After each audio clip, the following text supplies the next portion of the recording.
चलिए जी, good evening. आज जो है हमारा पीपीवी का बी मॉड्यूल का फर्स्ट यूनिट है बैंकर्स कस्टमर रिलेशन, और इसके बाद सेकेंड यूनिट है स्पेशल रिलेशन। ये दो यूनिट आपके एग्जाम में प्रैक्टिकल टाइप के क्वेश्चंस पूछती है और 2 to 3 मार्क्स कवर करती है ये। और कई बार इसमें से 2 मार्क्स का भी क्वेश्चन आ सकता है कि मैचिंग करने का आ सकता है।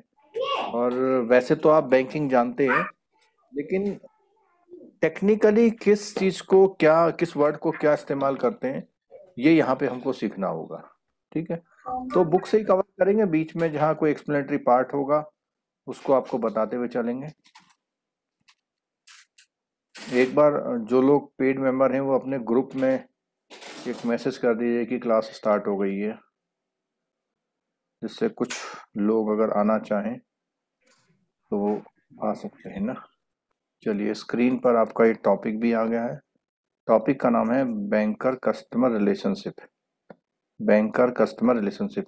और बैंकर कस्टमर रिलेशनशिप इसलिए इसलिए इम्पोर्टेंट है क्योंकि आप जो भी बिजनेस करते हैं, जो भी बिजनेस करते हैं, तो उसमें हर कस्टमर को एक नेम से और एक लीगल रिलेशन से, उसका एक नेम बोलते हैं, और आपकी और उसके बीच में, या आपसे जो भी डीलिंग कर रहे हैं उनके बीच में लीगल रिलेशनशिप नेम क्या है।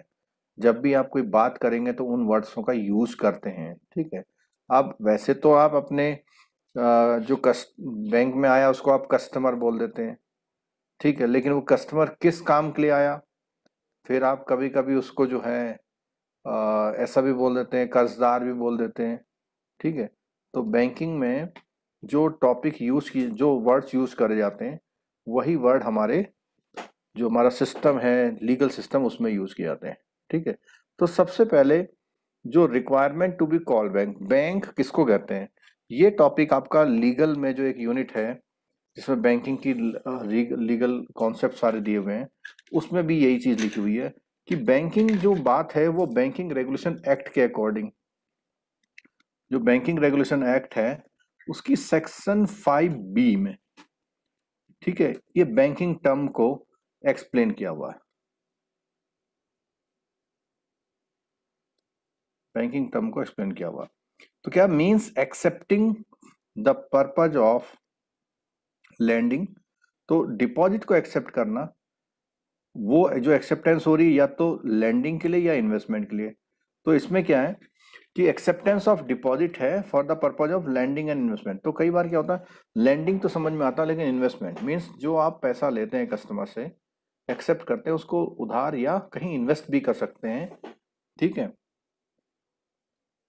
रिपेबल ऑन डिमांड और अदरवाइज, और जो उससे आप पैसा लेते हैं वो डिमांड पर या किसी टाइम फिक्स होने पर आप वो करते हैं, और उस पैसे को निकालने के लिए चेक, ड्राफ्ट, ऑर्डर या अदरवाइज कोई और मेथड से आप उसको निकाल सकते हैं। ठीक है, according to that definition the banker is engaged in the business or accepting deposit from from the people and utilising such deposit either for the purpose of lending. वही लाइन उन्होंने फिर रिपीट यहाँ पे कर दिया है। ठीक है, अब देखिए, तो यहाँ बोला कौन से इसेंशियल्स हैं, डेफिनेशन में कौन से एसेंशियल्स हैं जिससे हमें ये बैंकिंग एक्सेप्ट बैंकिंग टर्म आराम से समझ में आ जाए। ठीक है, तो उसने बोला हुआ कि ये जो इसेंशियल टू सेटिस्फाई, ये ऊपर की जो डेफिनेशन को सेटिस्फाई करने के लिए कौन से पॉइंट है। पहला point, acceptance of deposit should be for the purpose of lending investment, पहला पॉइंट है।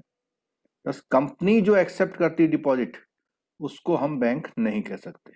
दूसरा, deposit should be accepted from the public, Nidhis and multi benefit that accept deposit from their member do not fall. अब देखो, acceptance पहले वाले में तो ये बोला कि डिपॉजिट एक्सेप्ट हो और उसका जो यूज हो वो लैंडिंग और इन्वेस्टमेंट हो, पहली बात। ठीक है, दूसरी बात इसमें बोली है कि जो डिपॉजिट आप ले रहे हैं वो पब्लिक से लेंगे, इसमें कोई मल्टी बेनिफिट जो एक्सेप्ट करते हैं डिपॉजिट मेंबर से, उसको बैंक नहीं कहेंगे। जैसे कुछ ऐसा होता है कि कोऑपरेटिव सोसाइटी होती है, तो दो बातें, पहली बात तो वो लैंडिंग और इन्वेस्टमेंट करेगी, दूसरी बात जो पैसा एक्सेप्ट तो कर रही है, लेकिन कोऑपरेटिव सोसाइटी भी पैसा एक्सेप्ट करती हैं, वो लोग बैंकिंग में नहीं आते। ठीक है। थर्ड इसेंशियल क्या है? Acceptance of deposit should be in the form of cash. Bank obtain large funds from the millions of depositor. The depositor do not have any control over the management of the, और जो depositor है उनका कोई भी management bank में नहीं होता, bank अपने हिसाब से उसका यूज करता है। The government of the country has to therefore to take such step to that would safeguard the interest of, जब डिपॉजिटर वहां पे मैनेजमेंट में इंटरफेयर नहीं करता है, लेकिन गवर्नमेंट आरबीआई के थ्रू उन पब्लिक पैसे को सिक्योर करने के लिए, उनके उनके सेफगार्ड के लिए गवर्नमेंट अपना काम करती है। तीन चीजें होगी। The act not only define the term of banking, also provide information about certain essential ingredients to be fulfilled beyond the bank। तो ये तो इसने बैंकिंग बताया, बैंकिंग का मतलब है पैसे लेना और उसको लैंड करना, इन्वेस्ट करना, ये बैंकिंग बताया। अब उसने बैंक क्या है?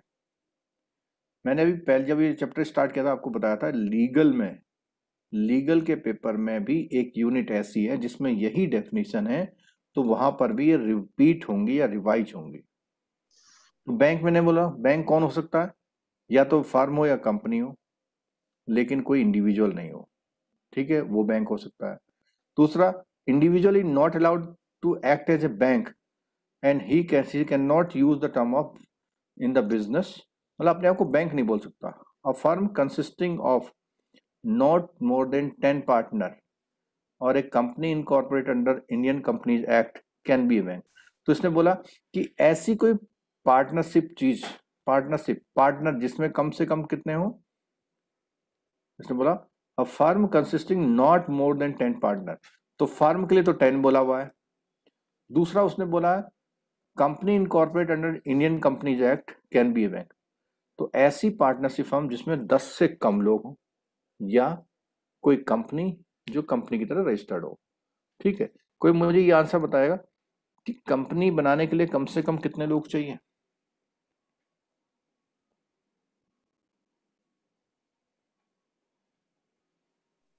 सर कंपनी 1 पर्सन कंपनी भी होती है। बिल्कुल, यही मैं जानना चाह रहा था कि अभी हमने लास्ट आपको जब बताया था तो उसमें ये भी बताया था कि कंपनी जो है केवल एक बंदे की भी हो सकती है। ठीक है, कंपनी के लिए अब कंपनी लॉ में एक 1% कंपनी भी हो जाती है। ठीक है, वैसे मिनिमम पहले कितने लोग चाहिए थे? 2 लोग चाहिए थे। ठीक है, अब बैंकर और a banking company under section 5C, देखो ऊपर जो इसने एग्जांपल बैंकिंग का एग्जांपल दिया वो कौन से सेक्शन में दिया हुआ है? 5B में। 5B में बैंकिंग बताई है उसने, और 5C में क्या बताया उसने? बोलिए। Banking company. हाँ, बैंकिंग कंपनी या बैंक कौन हो सकता है। ठीक सर है, एक चीज कंफर्म तो करना था, ये हाँ बोलिए। पार्टनर दिखा रहा है, ये पार्टनरशिप फर्म वाला पार्टनर दिखा रहा है मोर देन 10, नॉट मोर देन 10। नहीं, नॉट मोर देन 10 नहीं, इसने बोला हुआ हाँ वही फर्म, फर्म एक तो फर्म वो जो तो है, 10 से ज्यादा नहीं हो सकते। नहीं 10 से ज्यादा होगा तो नहीं बना सकते बैंक को। इसने बोला नॉट मोर देन 10 पार्टनर वाली पार्टनरशिप फर्म। नहीं समझ में आया? आ गया मतलब बैंक नहीं अब बना सकते, फर्म तो बन सकता है।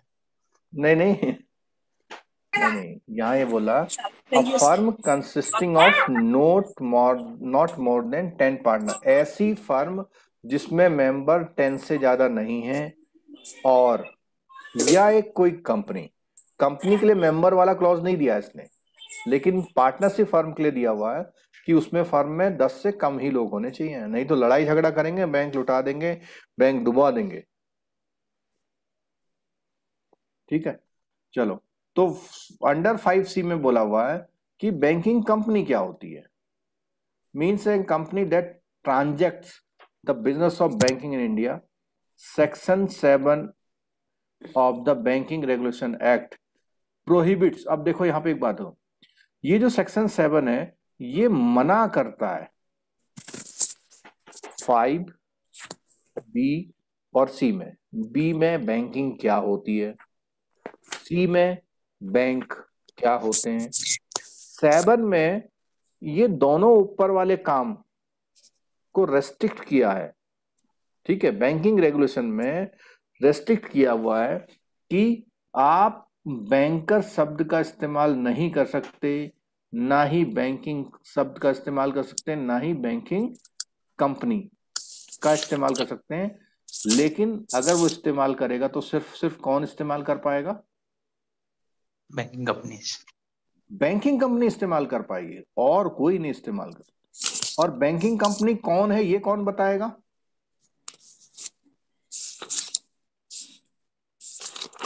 बोलिए कि बैंकिंग कंपनी है या नहीं है, कौन बताएगा? 5C, section 5C। Section 5C बताएगा। ठीक है, अभी कुछ स्टूडेंट, अभी चैप्टर शुरू नहीं हुआ है, चैप्टर में ये देख रहे हैं कितने पेज हैं? देख रहे हैं नहीं देख रहे? सर कौन सा चैप्टर है? क्लास स्टार्ट कर दिया। 8:30 कितने बजे पे था था क्लास? सर, 8:30। 8:30 का होता है। नहीं तो लिंक में क्या दिया हुआ आपको? लिंक तो सर 8 बजे ही आया, 8 बजे के 3 मिनट पे आया और क्लास स्टार्ट हो गया, हमें पता ही नहीं लगा। हाँ अरे अरे, ऐसा हो गया क्या? गलती हो गया हमसे। थोड़ा हाँ। पहले बता देते कि आज 8 बजे होगा तो 8 बजे आ जाते। नहीं कोई नहीं, बात पता हम नहीं, लोग मैंने नहीं- सुबह ऑफिस में तो भेज दिया था, लेकिन नहीं, ऑफिस से मुझे लगता इन्फॉर्मेशन है नहीं कि आया आपको था आज कम्युनिकेट नहीं बिल्कुल भी हुआ। सर। वही सर, शुरू का मिस हो गया। शुरू का मिस हो गया। ये 8:30 की टाइमिंग ही पता थी सर। इसीलिए कोई बात पेज नहीं, आज घुमा। थोड़ा ज्यादा पढ़ लेना। सर चैप्टर कौन सा है ये बता दीजिए ना। हाँ चलो, चैप्टर नंबर 12 है, वो थंबनेल लिंक में मिला लिखा हुआ है। ठीक है, बैंकर का बी मॉड्यूल शुरू कर दिया हमने आज ना। चलो सॉरी, गलती हो गई फिर हमसे, पता नहीं, इसकी गलती होनी नहीं चाहिए। एक बार रिवाइज कर देंगे क्या सर? बिल्कुल कर देंगे, बिल्कुल कर देंगे, थोड़ा सा पेशेंस रखिए, अभी कर देंगे। ये कुछ ऐसे चैप्टर हैं जिनको आप कैजुअली लेते हैं, क्योंकि आपको लगता है आप तो बैंक है, आपको पता है बैंक कैसे काम करता है, बैंक में क्या होता है, सब पता है आपको। लेकिन जो टेक्निकल टर्म्स हैं उनसे थोड़ा सा पाला नहीं पड़ता आपको। ठीक है, यूनिट नंबर 12 है ये, और उसके बाद यूनिट नंबर 13 है। तो 12 अभी शुरू करी है हमने। चलो थोड़ा सा रैप अप लेते हैं, और अगर इसके बाद भी कोई ज्वाइन कर रहे हैं तो उनसे रिक्वेस्ट है कि वो इसको बाद में देख लेंगे। ठीक है,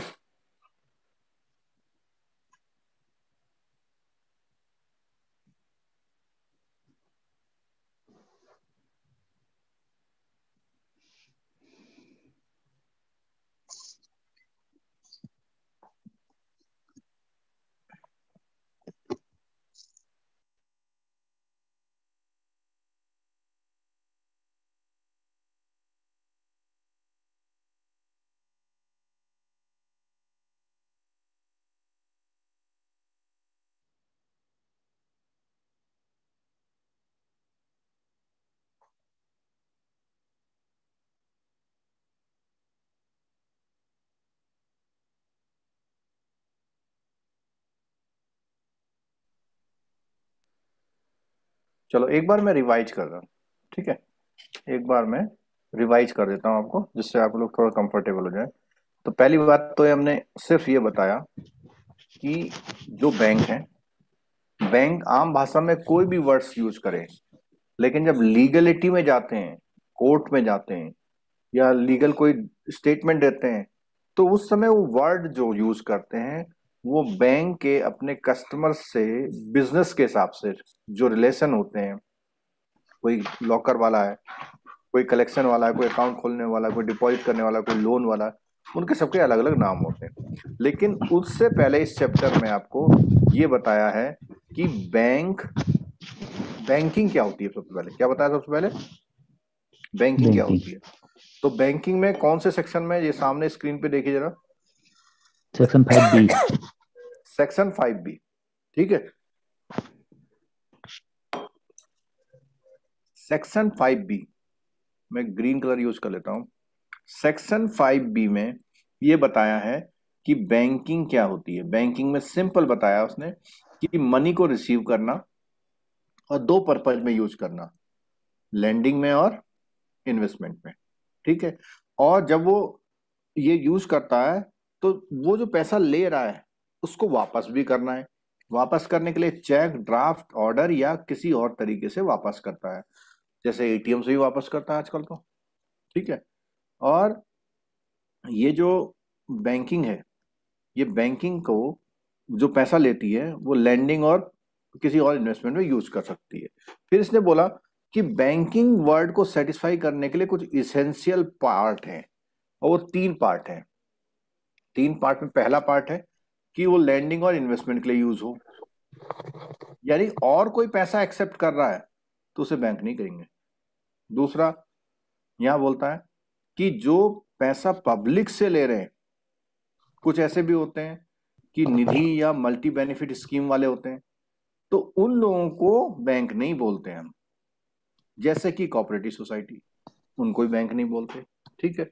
तीसरा बोला कि पैसे को हम मैनेज कैश की तरह करते हैं, लेते हैं, और उस पैसे का मैनेजमेंट बैंक करता है, पब्लिक का कोई कंट्रोल उस पर नहीं होता है, लेकिन पब्लिक की टेक केयर के लिए गवर्नमेंट उसका टेक केयर करती है, सेफ गार्ड करती है आरबीआई के थ्रू, ठीक है। दूसरा बात आया कि बैंकिंग तो समझ में आ गई, लेकिन बैंक कौन है? बैंक कौन में बोला उसने, कौन से सेक्शन में बोला हुआ? Under 5C। अंडर 5C में बोला कि बैंकिंग कंपनी किसको बोलते हैं।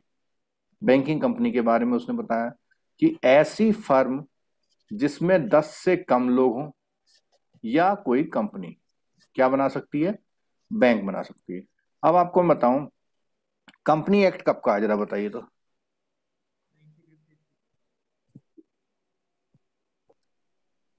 इंडिया में कंपनी एक्ट कब का है? 1956। 56। क्या कोई 1956 से पुराना बैंक जानते हैं आप?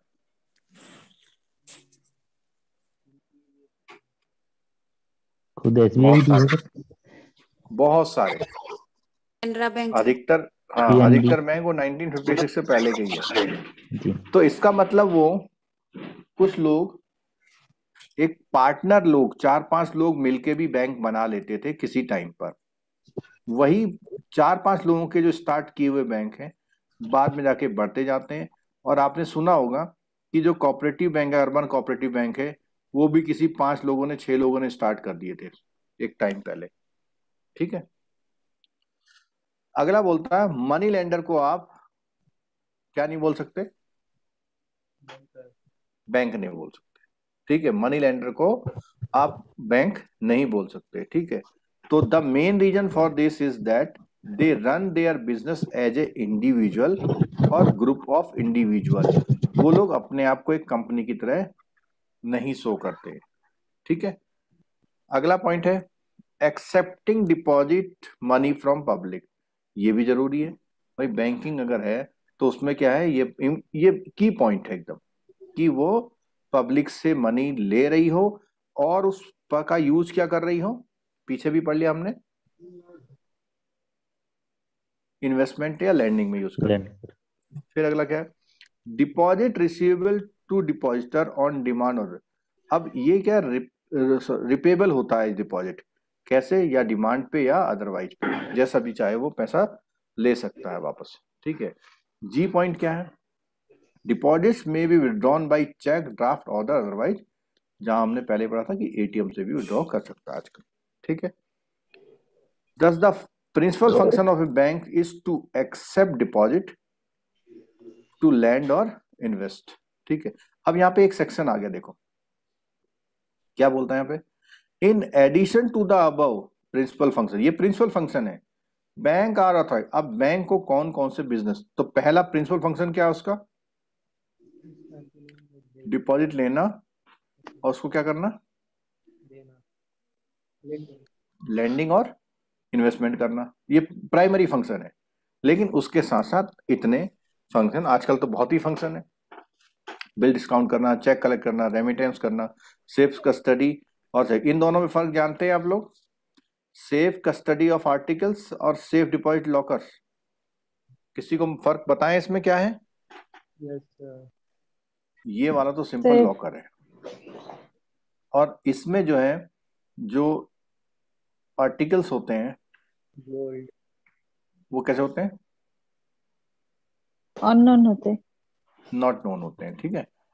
और इसमें आर्टिकल क्या होते हैं, नोन होते हैं। दोनों थे। और अब पहले क्या करते थे लोग, जैसे मान लिया कोई 6 महीने के लिए किसी स्टेट में जॉब करने जा रहे हैं, कुछ करने जा रहे हैं, तो अपना जो सर्टिफिकेट है एजुकेशन का, अपना हाउस का रजिस्ट्री है, ऐसे डॉक्यूमेंट को वो कहाँ रख जाते थे, सेफ कस्टडी ऑफ आर्टिकल्स में रख जाते थे, ठीक है।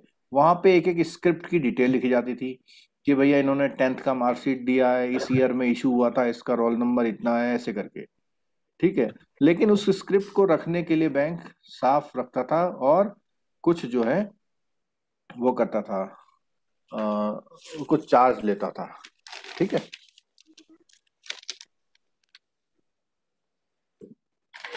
आज सीआईबी की क्लास नहीं है क्योंकि आज जेआईबी वालों का दिन है, ठीक है। सीआईबी की क्लास का लो।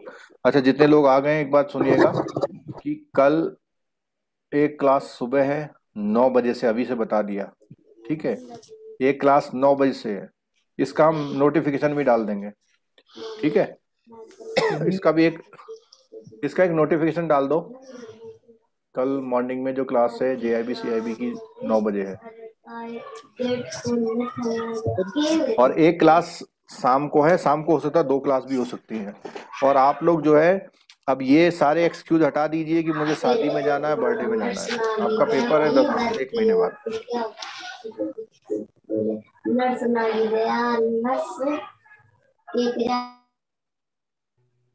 शाम वाली क्लास कितने बजे से होगी सर? शाम को अपना टाइम 6:30 बजे बाद से रिजर्व कर लीजिए पढ़ाई में, ओके सर। ठीक है। Okay sir.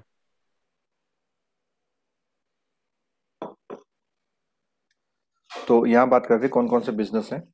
Conducting foreign exchange का काम कर सकती है, सेंट्रल स्टेट गवर्नमेंट का लेटर ऑफ क्रेडिट इशू कर सकती है, ठीक है। और उसके अलावा ये बहुत लंबी चौड़ी लिस्ट है।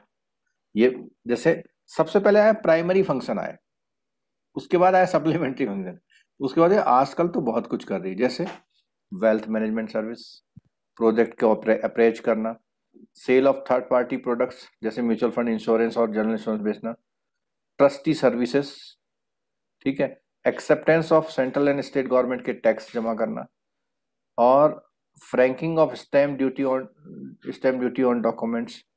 अब यहाँ पे इसका मतलब क्या है कि जो डॉक्यूमेंट में स्टैम्प ड्यूटी लगती है तो उसको सीधे रिसीव करके वो एक सर्टिफिकेट टाइप का दे देती है, जो ट्रेजरी के थ्रू होता है ना, ये चीज की बात है। सिक्योरिटी ट्रेडिंग करती है, फैक्टरिंग करती है, वेंचर कैपिटल फाइनेंसिंग करती है, और डीमेट सर्विस। तो ये सारी सर्विसेज आजकल बैंक दे रहे हैं। चलो, अब आया बात कि बैंक के बारे में पूरा पता लग गया आपको, लेकिन कस्टमर कौन है? जब बैंकिंग पता लग गई फिर कस्टमर पता लग जाएगा, तभी उनके बीच के कामों के हिसाब से आप रिलेशनशिप करेंगे। तो हु इज कस्टमर?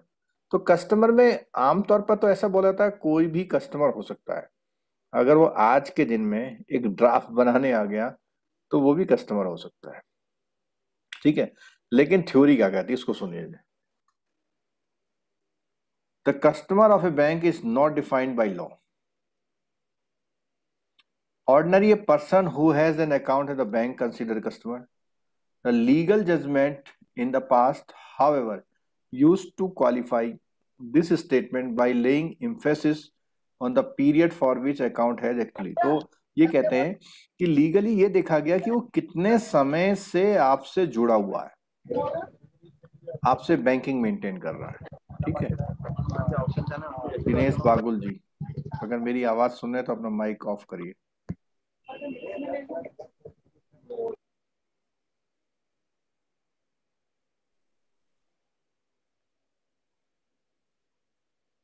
माइक सब लोग ऑफ कर, राजेश जी अपना ही माइक ऑफ करिए।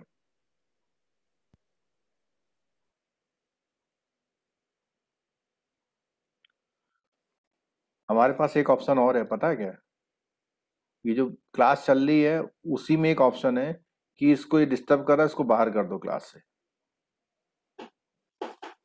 फिर आप नाराज हो जाएंगे। सर जॉन पेजेट्स, अब ये कोई जॉन पेजेट्स हैं, उन्होंने क्या बोला? To constitute a customer there must be some recognisable course or habit of dealing in nature of regular.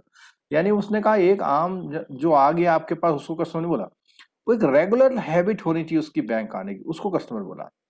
This definition of bank lays emphasis on the duration of dealing, वो कितने समय से आपके साथ काम कर रहा है, ठीक है। Therefore call the duration theory, इसको कौन सी थ्योरी बोलते हैं? अब एक बात ईमानदारी से दिल पे हाथ रख के बोल दिए कि अगर ये क्वेश्चन कभी भी आपके सामने आता और आपने ये लाइन नहीं पढ़ी होती तो आपका सही होता? नहीं।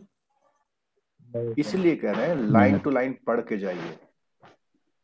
ड्यूरेशन थ्योरी, वो क्वेश्चन इस तरह से आता कि ड्यूरेशन थ्योरी इज अबाउट, उसमें लिखता मार्केटिंग, उसमें लिखता बॉन्ड इन्वेस्टमेंट, उसमें लिखता कस्टमर, ठीक है, या कस्टमर रिलेशन। तो ऐसे करके 4 ऑप्शन देता, जिसने नहीं पढ़ा होता वो गलत ही करके आता, हो सकता है उसका सही भी हो सकता था, ठीक है।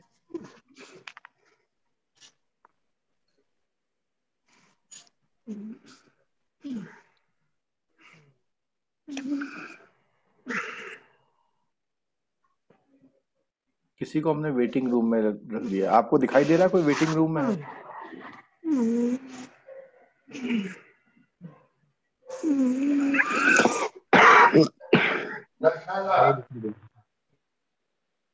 दो लोगों को वेटिंग रूम में रख दिया आपने, अब होशियार हो जाइए आप।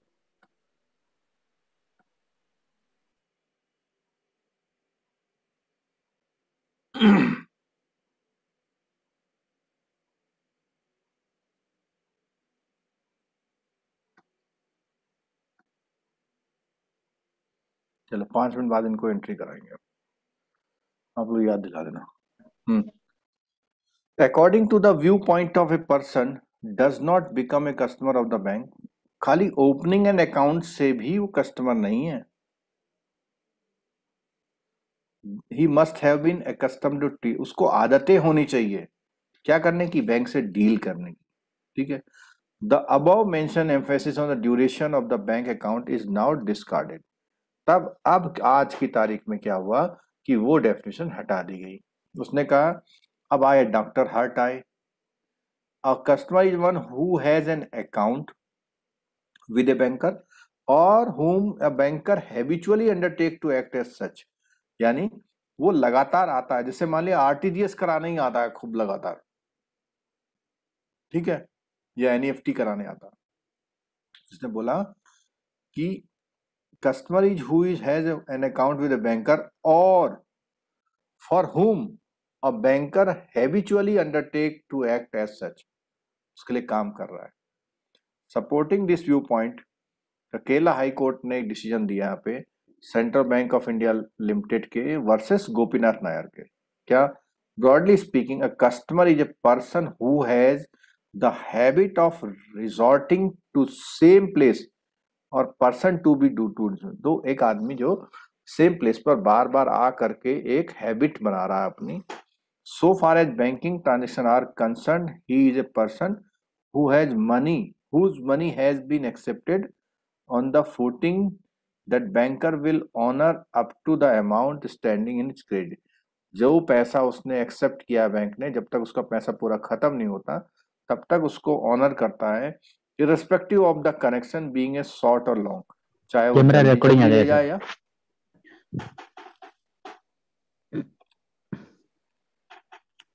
चाहे वो जल्दी जल्दी ले जाए या आराम से ले जाए, ठीक है, जब तक उसका पैसा रखा हुआ है, ठीक है, for the purpose of KYC policy की। अब केवाईसी पॉलिसी, एक क्वेश्चन में पूछता हूं, ये केवाईसी पॉलिसी जो है ये कौन से एक्ट में आई?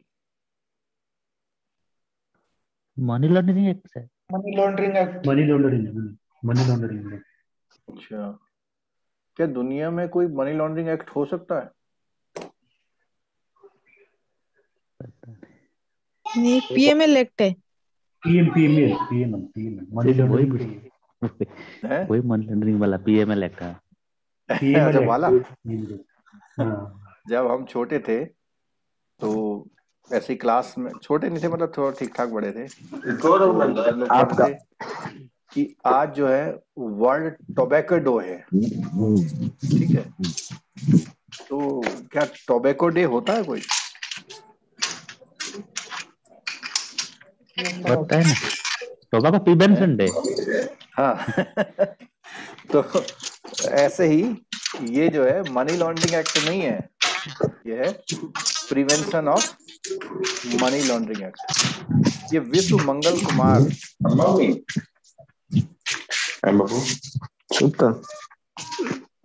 ये आपका आवाज क्यों आ रहा है?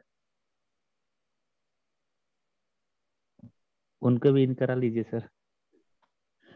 वो इन तो मैंने दोनों कर दिया, मैंने आउट कुछ कर। बोला भी नहीं तो मेरे को आपने आउट कर दिया। नहीं, ये आपका माइक से डिस्टरबेंस हो रहा था। अच्छा हाँ, और एक बात और खुशी की है कि जब आपके माइक से डिस्टरबेंस होता तो आपको सुनाई नहीं आता। अच्छा अच्छा। ठीक है, थोड़ा कोशिश करिए प्लीज। हाँ, मैं बात कर रहा था कि मनी लॉन्ड्रिंग एक्ट कुछ नहीं होता है। क्या होता है? Prevention of money laundering act 2002। कब का है एक्ट? 2002।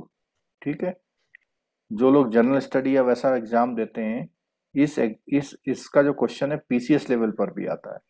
ये पूछा जाता है कब इम्प्लीमेंट हुआ था। कोई आंसर करेंगे? है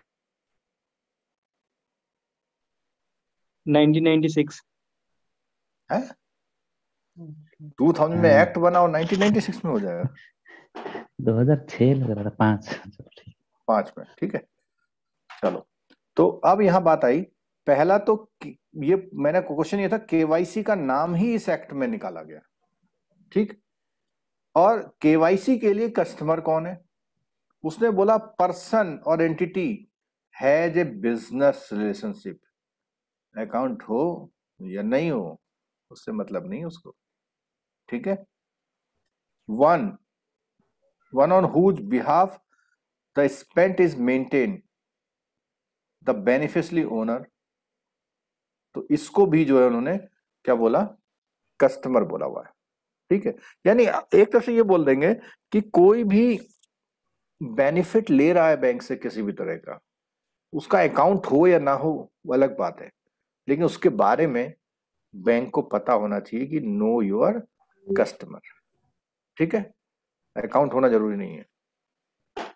beneficial owner means the natural person who ultimately owns or controls a client or a person on whose behalf a transaction is being conducted।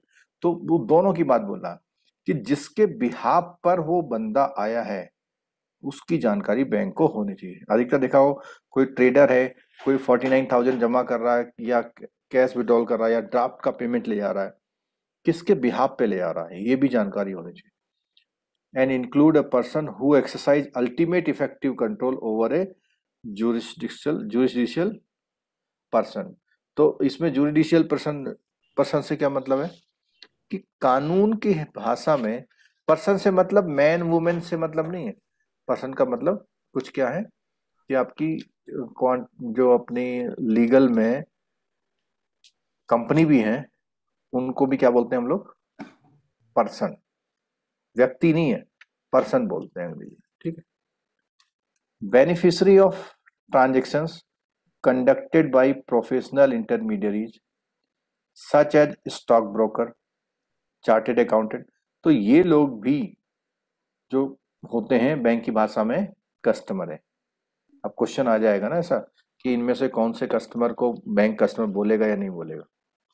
Any person और entity connected with the financial transaction which can pose significant reputational or other risk to bank, say a wire transfer or issue a high value demand draft in it।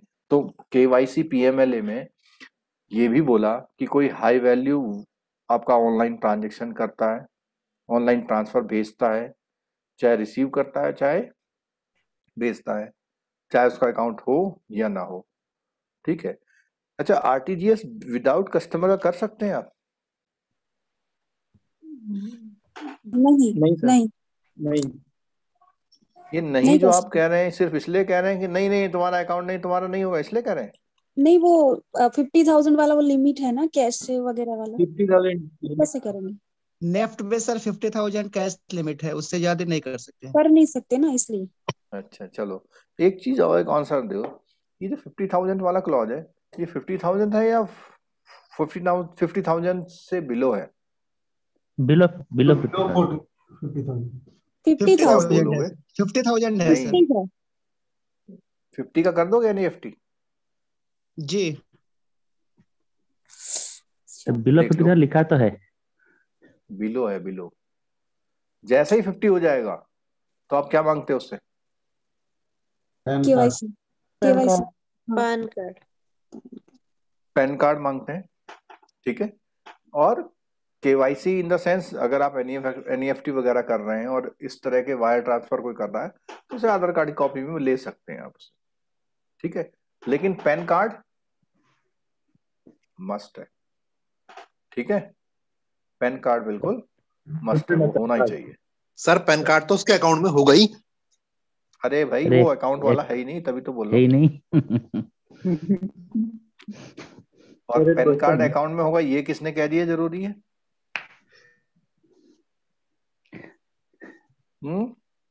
Sir इसमें बोलता है maximum 50,000 है Google में। अरे sir Google में 50,000 से कौन से 50,000 से ऊपर तो करेंगे ही नहीं ना हम, तो फिर पैन कार्ड लेने की जरूरत कैसे? नहीं नहीं, कई ट्रांजेक्शन ऐसे होते हैं, मैं एनईएफटी की बात नहीं कर रहा, कई ट्रांजेक्शन ऐसे होते हैं जैसे वो आप अपने अकाउंट में डिपॉजिट कर रहा है, अगर वो 49,999 करता है तो आप उससे पेन नहीं मांगते, लेकिन जैसे ही वो 50 करता है तो पेन मैंडेटरी है। जी सर। Okay okay. इसको आप ऐसे बोल सकते हैं 50 एंड अबव, ऐसे बोल सकते हो आप 50 एंड ये वो अबव। सर लेकिन चलो केवाईसी तो हर एक ट्रांजैक्शन के लिए रिक्वायर्ड है ना, केफआईडी तो हमें क्रिएट करना पड़ता है अगर वॉक इन कस्टमर के लिए भी हम कुछ कर रहे हैं तो, लाइक ये नहीं 20,000 15,000 का डीडी भी बना ये रहे क्यों तो क्यों क्यों केवाईसी करता नहीं करना पड़ता?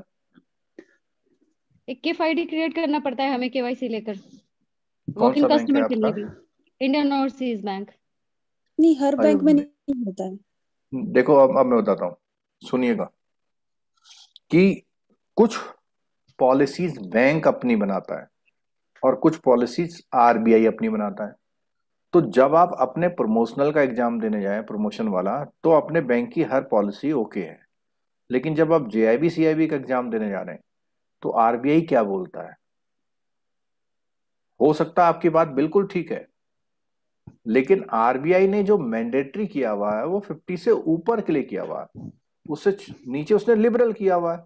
अब आपके बैंक ने पॉलिसी बना दी, नहीं भाई 2,000 का भी एनईएफटी करोगे तो आपकी पहचान हमारे पास होनी चाहिए, ये बैंक की पॉलिसी है, ठीक है।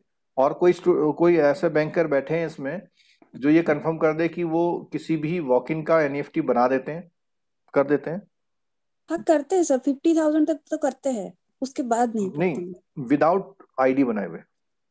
हाँ आईडी बनाए, बिना आईडी बनाए ही करते हैं, उसमें आईडी तो की जरूरत नहीं। ट्रांजेक्शन भी जब होता है, अगर 50,000 से ऊपर मारेंगे तो वो अपने आप पैन कार्ड जीरो करके नहीं, वार्निंग दे मैं देगा। 50 के नीचे वाली बात पूछ रहा हूँ।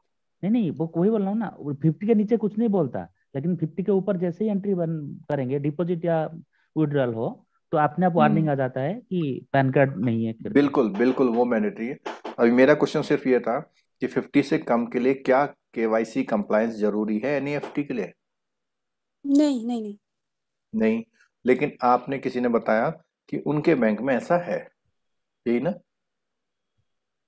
यही मैडम तो बता रही थी जो बता रहे हैं। Yes sir. नहीं नहीं, मैं नहीं बता रही थी। नहीं मैंने सेफर बताया। साइड, हाँ, इंडियन हाँ वो तो सेफर है ना। साइड के लिए, Yes, sir, सेफर है। साइड के लिए लेते हैं, बाकी लेना जरूरी नहीं है। यस सर, आईओबी में ऐसा है। अच्छा, लेते हैं पर लेना जरूरी नहीं है, ये क्या बात हुई? सेफर साइड के लिए लेते हैं मतलब। प्रैक्टिस में लेते हैं सर, जरूरी नहीं ना है। ना, इसी को तो बोलते हैं लॉ एंड प्रैक्टिस। प्रैक्टिस में लेते हैं। हाँ प्रैक्टिस में लेते हैं, ठीक है। और बैंक के लिए प्रैक्टिस को भी कोर्ट वैल्यू करता है, ये नहीं इनके वहां तो प्रैक्टिस थी कि केवाईसी लेना और उसने दिया नहीं। ठीक है, चलो आगे देखते हैं।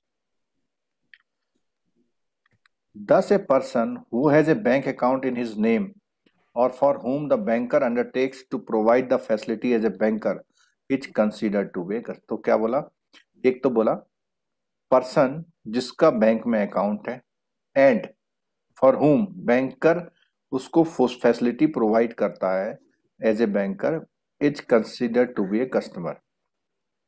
An important consideration which determine a person status as a customer is the nature of his dealing। अब उसने बोला कि जो भी कस्टमर डीलिंग कर रहा है उसके नेचर ऑफ डीलिंग के हिसाब से उसको डिटरमाइन करता है कि किस टाइप का कितना इंपॉर्टेंस उसको देना है। It is evident from the above that his dealing with the banker must be relating to the business of banking. उसकी जो भी डीलिंग है वो किससे है, बैंकिंग। कैसे to constitute a customer in the following essential requirement. अब वो कहता है कस्टमर के लिए अब कौन कौन सी बात आ गई। क्या बात आ गई, पहली बात अब बैंक अकाउंट कुछ खोला हो उसने, ठीक है। दूसरा, the dealing between the banker and customer must be in the nature of banking. दो बातें, अकाउंट खोला हो और वो नेचर में हो। तो अब जो है यहाँ पे कुल मिला के अब कस्टमर की जो बैंकिंग डेफिनेशन जो एस्टेब्लिश हुई है वो ये हुई है कि अकाउंट के साथ साथ उसका कोई बिजनेस रेगुलर रिलेशनशिप भी उसके साथ हो जो बैंकिंग बिजनेस की एक्टिविटी उससे करता हो। दो इसेंशियल रिक्विजिट हैं, ठीक है, लॉ की डेफिनेशन आ गई। ठीक, अच्छा, customer need not necessarily person, जैसे हमने बोला था firm, joint stock, society, company, कुछ भी हो सकता है। ठीक है, और ये जो एक्सप्लेनेशन है, एक्सप्लेनेशन ऑफ 45ZBR एक्ट, कोई मुझे बता सकता है कि ये बहुत इंपॉर्टेंट क्वेश्चन है, एक क्वेश्चन आपके एग्जाम में आने वाला है, क्या आएगा बताओ।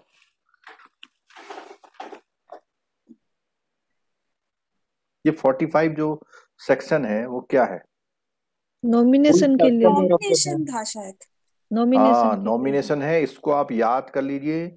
सेक्शन 45 में नॉमिनेशन है, लेकिन कोई मुझे बताएगा कौन से 45 कहां से कहां तक है। ये तो 45Z है, कस्टमर की डेफिनेशन 45Z में है, लेकिन नॉमिनेशन कहां से कहां तक है। इसमें सर एक नॉमिनेशन का होता है, फिर नॉमिनेशन चेंज का होता है और नॉमिनेशन कैंसिलेशन का होता है। DA1 DA2 DA3 और लॉकर वाला भी होता है, नॉमिनेशन लॉकर का भी जो होता है। सेक्शन है, लॉकर का भी बताया इन्होंने। DA1 DA2 से था 45ZA से कहां तक होता है, ये मेरा क्वेश्चन है।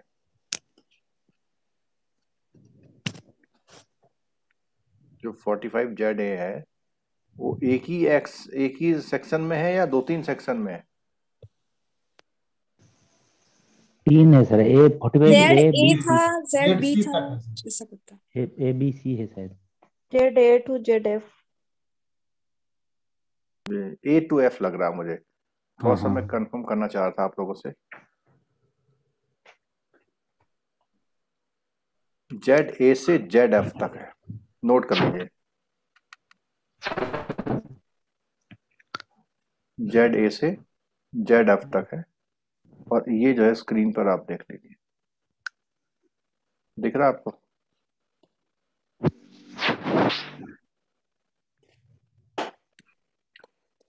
ZA to ZF, और ये किसका एक्ट है। कई बार इसको आप लोग गड़बड़ क्या करते हैं, आप लोग RBI एक्ट कर देते हैं, ठीक है। As applicable to cooperative society enter the following matter to enable a cooperative bank to make payment nominee deceased deposit. तो बेसिकली ये नोटिफिकेशन तो इसका ये था कि ये जो एक्ट है ये आपके बैंकिंग रेगुलेशन एक्ट की जो है किन में और इम्प्लीमेंट कर दिए गए, जो कोऑपरेटिव सोसाइटीज होती हैं उन पर, उनमें भी ये इम्प्लीमेंट कर दी गए, ठीक है। अब देखो यहाँ पे जो बात आ रही है उसकी कौन कौन से होते हैं, यहाँ पे ये दिया हुआ देखो, सी किसके लिए है, सी किसके लिए देखिए, सेल्फ कस्टडी। और डिपॉजिट के लिए ए है, और सेफ डिपॉजिट लॉकर के लिए क्या है, एफ है, ठीक है। और जेड बी भी सेफ कस्टडी के लिए है। ए और बी शायद दोनों डिपॉजिट के लिए है, तो ये देख लेना कहीं पर अगर इसका वो मिले ना, क्योंकि इसको इम्पोर्टेंस मैं इसलिए दे रहा हूँ कि कई बार 45 तो याद रहता है सबको, लेकिन 45 के आगे वाला नहीं याद रहता है। दूसरा, ये कौन से एक्ट में है, कौन से एक्ट में है, बैंकिंग रूल्स एक्ट। बैंक, ये ध्यान रखिएगा। ठीक, चलो आगे आते हैं हम लोग। Since the banker customer relation is a contractual, it follow that any person who is a competent to contract can open or deposit account with the bank branch. For entering into valid contract, a person need to fulfill. तो अभी बात कुछ बताई कि bank और customer का relation तभी establish होगा जब वो कॉन्ट्रैक्ट करने वाली सारी कंडीशन फुलफिल करता हो। जब हम लीगल में कॉन्ट्रैक्ट वाला लेक्चर लेंगे कॉन्ट्रैक्ट लॉ में, तो उसमें बहुत सारे पॉइंट्स हैं, तो इसमें एक आध पॉइंट है यहाँ पे, जैसे उसका कितने ईयर होना चाहिए, 18 ईयर, और वो क्या नहीं होना चाहिए, मेंटल हेल्थ में क्या होना चाहिए, साउंड होना चाहिए, ठीक है। लेकिन अभी आपको पता है कि आपने 10 ईयर वाले को भी अकाउंट ओपनिंग के कॉन्ट्रैक्ट के लिए वैलिड कर दिया है, खाली अकाउंट ओपनिंग के लिए है, ऑपरेशन के लिए। ये लिखा हुआ, children older than 10 year will no operation भी longer कर need सकते to हैं ना have सर, ऑपरेशन भी तो कर सकते हैं ना 10 ईयर से ऊपर। हाँ, अकाउंट ओपनिंग एंड ऑपरेशन, ठीक है। हाँ, ये आ गई लाइन, देखो, open and operate saving bank account. अच्छा, एक क्वेश्चन कभी कभी आता है, क्या इसको सब कुछ मिल सकता है? मिल सकता है, इंटरनेट बैंकिंग मिल सकता है, ATM, debit card, chequebook to a minor को मिल सकती है, ठीक है। However, the central bank guidelines state that such facilities should within the overall norms that bank will not allow a minor account to be overdrawn and that these accounts should always remain in credit, ठीक है। OD नहीं होना चाहिए, क्योंकि OD होते ही उसको liability के लिए फिक्स नहीं कर सकते आपके, ठीक है। Therefore, prior to KYC guideline, banks to get a new customer introduced by person who has already one satisfactory bank account। तो यहाँ बोला हुआ है कि पहले क्या होता था, केवाईसी से पहले एक इंट्रोड्यूसर चाहिए होता था। अब आप में से कुछ लोगों के बैंक ऐसे हैं जो इंट्रोडक्शन जिसने खत्म कर दिया है। हाँ सर। हाँ हाँ सर, खत्म है सर। कर दिया है, क्या रूरल में भी खत्म कर दिया है? हाँ जी सर। सर। हाँ कर दिया हाँ है। कोई ऐसा बैंकर यहाँ बैठा है जो कोऑपरेटिव बैंक है, ये कोऑपरेटिव तो बैंक में है और उनके वहां भी ऐसा चलता है? हाँ सर, कौन से बैंक में है मैडम आप? आस्का कोऑपरेटिव बैंक, कौन से स्टेट में है ये? उड़ीसा। उड़ीसा में। तो वहां पर आप केवाईसी लेने के बाद किसी को इंट्रोड्यूसर नहीं ले रहे ना? नहीं नहीं, अच्छा, मुझे एक थोड़ी जानकारी आपसे ये चाहिए थी, क्या इसका नाबार्ड का कोई सर्कुलर आया है या आपने कर दिया, कब से किया, कुछ आइडिया है आपको? नाबार्ड का तो कोई नहीं आया है, पर आरबीआई के सर्कुलर के हिसाब से ही नहीं ले रहे हैं। अब मेरा इसमें क्वेश्चन ये है कि क्या हम आरबीआई के उस सर्कुलर को हम्म, कोऑपरेटिव में विदाउट नाबार्ड के उससे कर सकते हैं? हाँ कोई कोई तो ये लागू कर देते हैं। कर देते हैं, अच्छा। हाँ, अभी तो स्टेट हर कोई, कोऑपरेटिव के लिए हर किसी आरबीआई का का तो हो गया ना नाबार्ड सर। नहीं दे रहा है ना, हर किसी का नाबार्ड नहीं दे रहा है नहीं, तो। केवाईसी का तो देता है ना नाबार्ड, केवाईसी की ट्रेनिंग वगैरह भी नाबार्ड देता है, हाँ, पर तो इसके लिए उसमें ही कोई वही नहीं है। दिया, नहीं दिया चलिए अभी। कभी डिस्कस करिएगा, है, ठीक है। हम्म, सर और और एक स्टेट क्वेश्चन था इसी कोऑपरेटिव जो पे आप बोल रहे हैं वो तो हाँ ऑलरेडी आरबीआई के कंट्रोल में है, जी लेकिन मैं बात कर हाँ, रहा हूँ डिस्ट्रिक्ट कोऑपरेटिव की, और यस, स्टेट कोऑपरेटिव नहीं, जो अर्बन कोऑपरेटिव है। अर्बन कोऑपरेटिव जी, हाँ, वो ठीक है। स्टेट गवर्नमेंट और इसमें। सर और एक इसी वो के रिगार्डिंग एक क्वेश्चन था, पूछूं क्या सर? हाँ हाँ, बोलिए। जैसे दो माइनर मिलके जॉइंट अकाउंट खोल सकते हैं क्या? नहीं आंसर करिए नहीं कोई भी। सर, नहीं खोल सकते हैं, नहीं खोल सकते हैं। कैसे लेकिन कह रहे हैं आप, नहीं सर, खोल सकते? हाँ नहीं बताइए। क्योंकि सर वो माइनर के लिए कोई गार्डियन होना चाहिए, करेक्ट।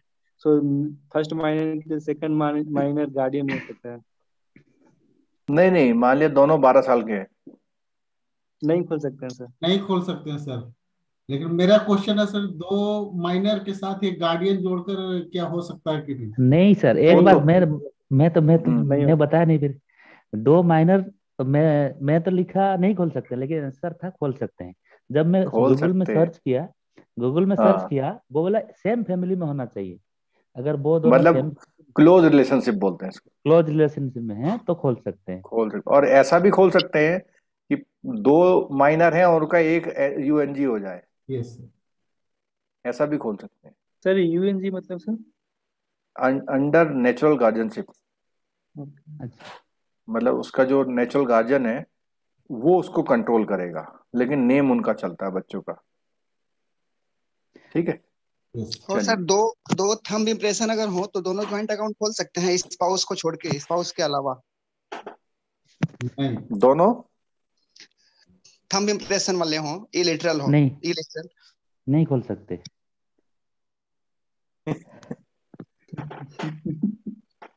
जब आप लोग ये सवाल पूछ रहे थे ना इससे पहले वाला, तो मुझे लगा अब आप अगला सवाल आप यही पूछोगे।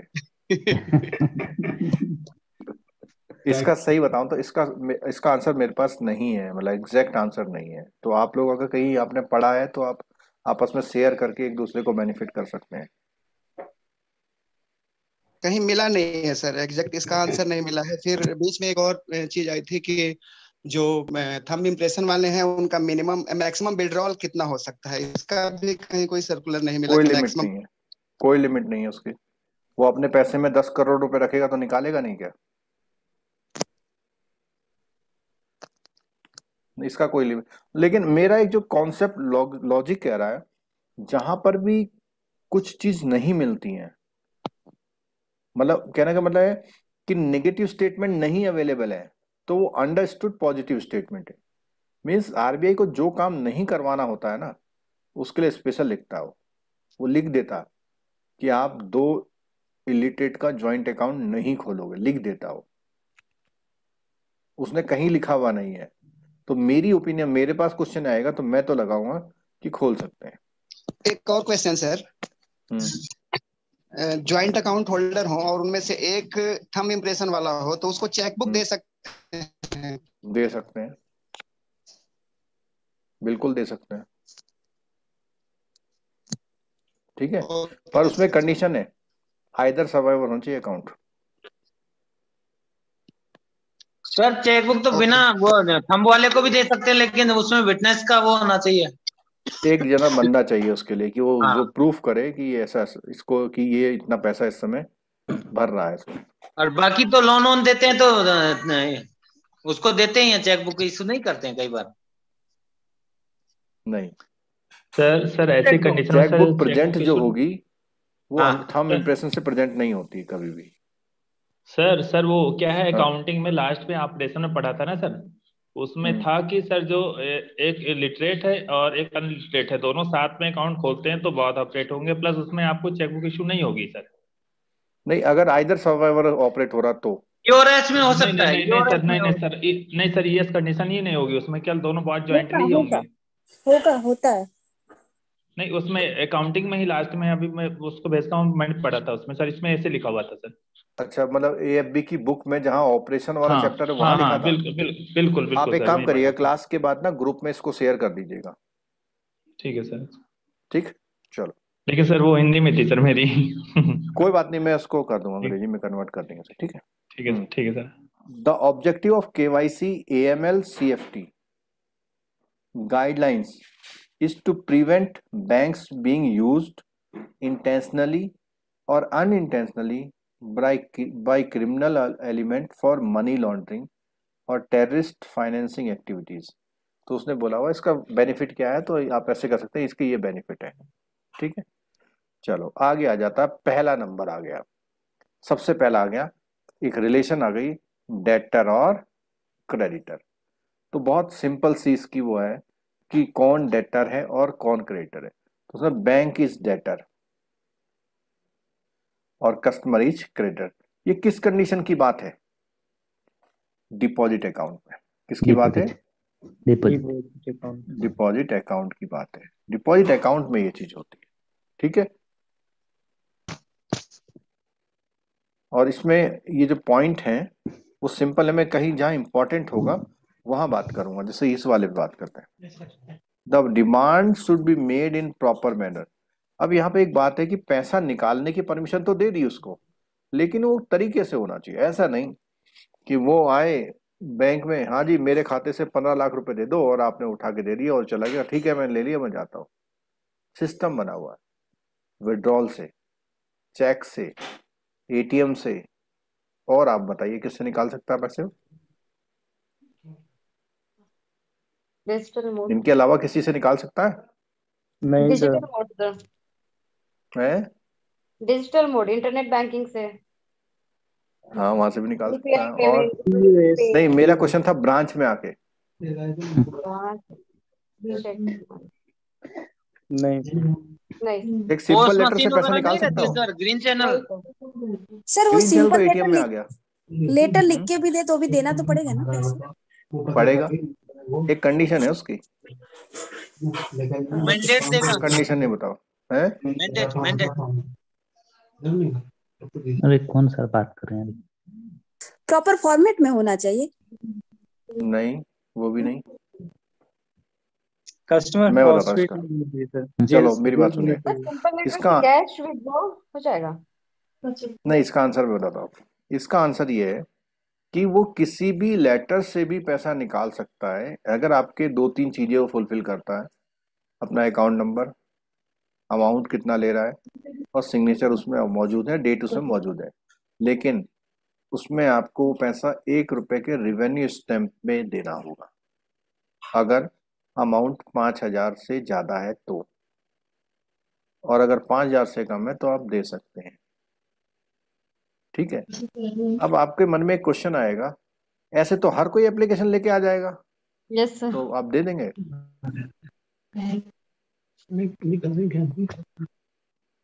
दे देंगे ना। एक विड्रॉल में 4 कॉलम देना भरने तो के लिए पड़ेगा ही। कस्टमर 4 कॉलम भरने के लिए कस्टमर एक दूसरे की हेल्प लेने लग जाता है, यहाँ क्या लिखना है, यहाँ क्या लिखना है। तो लेटर लिखना तो फिर उसको मेहनत ज्यादा करनी पड़ेगी। विड्रॉल क्यों बनाया गया है? उसकी कन्वीनियंसी के लिए, कि उसमें सारे वो रिक्वायरमेंट फील्ड हैं जो आपको चाहिए होते हैं।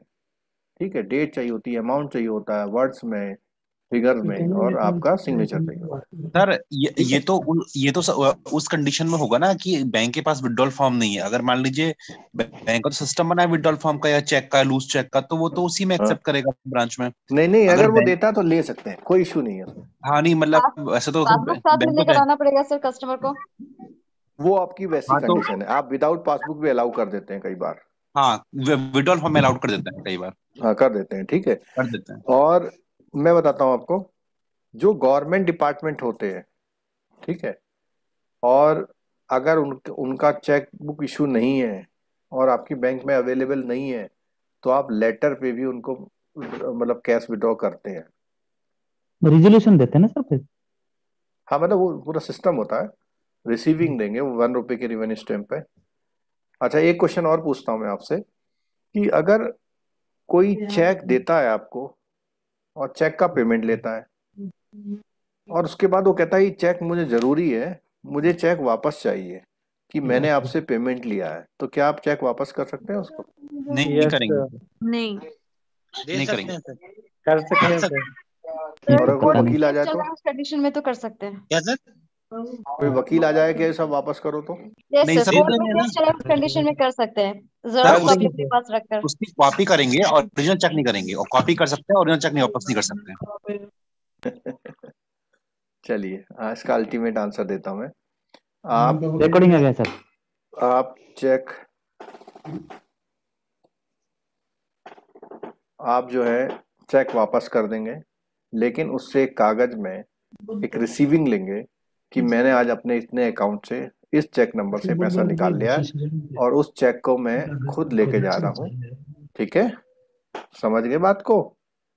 फिर गद्दारी रही अरे कौन बात कर थी? मम्मी पापा दोनों गए। मैं देख के मैं नहीं गई, घर रखी रहना, घर ऊपर रख लो। उनको पता नहीं लग रहा है।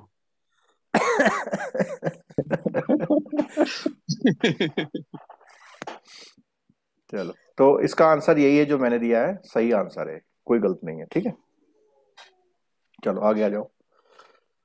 यहां पर कि वो कैसे मांगेगा आपसे पैसा, आप सुनना जरा।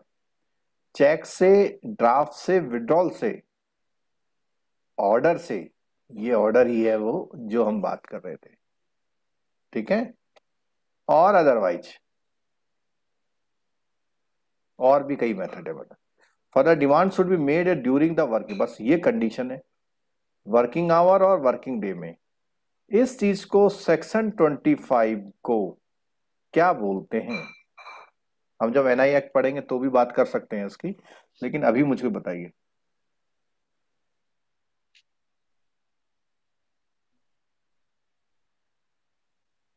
बोलिए, आंसर दीजिए। तब तक हम बैटरी बदल रहे हैं, तब तक आप आंसर दीजिए इसका। समझ नहीं आया क्या पूछा। मैंने ये पूछा कि सेक्शन 25 एनआई एक्ट में क्या कहता है, कि सिर्फ इस लाइन को पढ़ के बताना, आपको बुक नहीं पलटनी है। तब तक हम बैटरी बदलते हैं।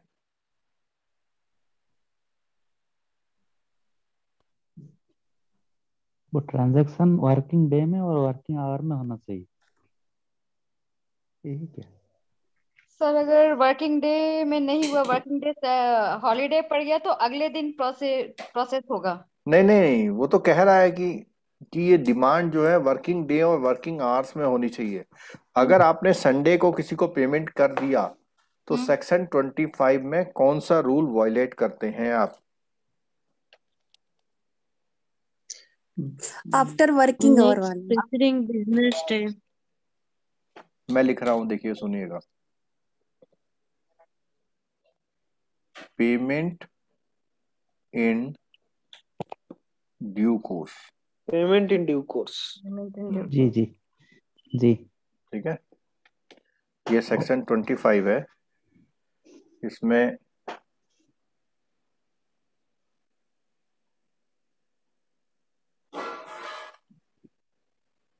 तो सेक्शन 25 है payment in due course. Due course का मतलब होता है कि नियम से, नियम है कि जब बैंक खुला हो तब।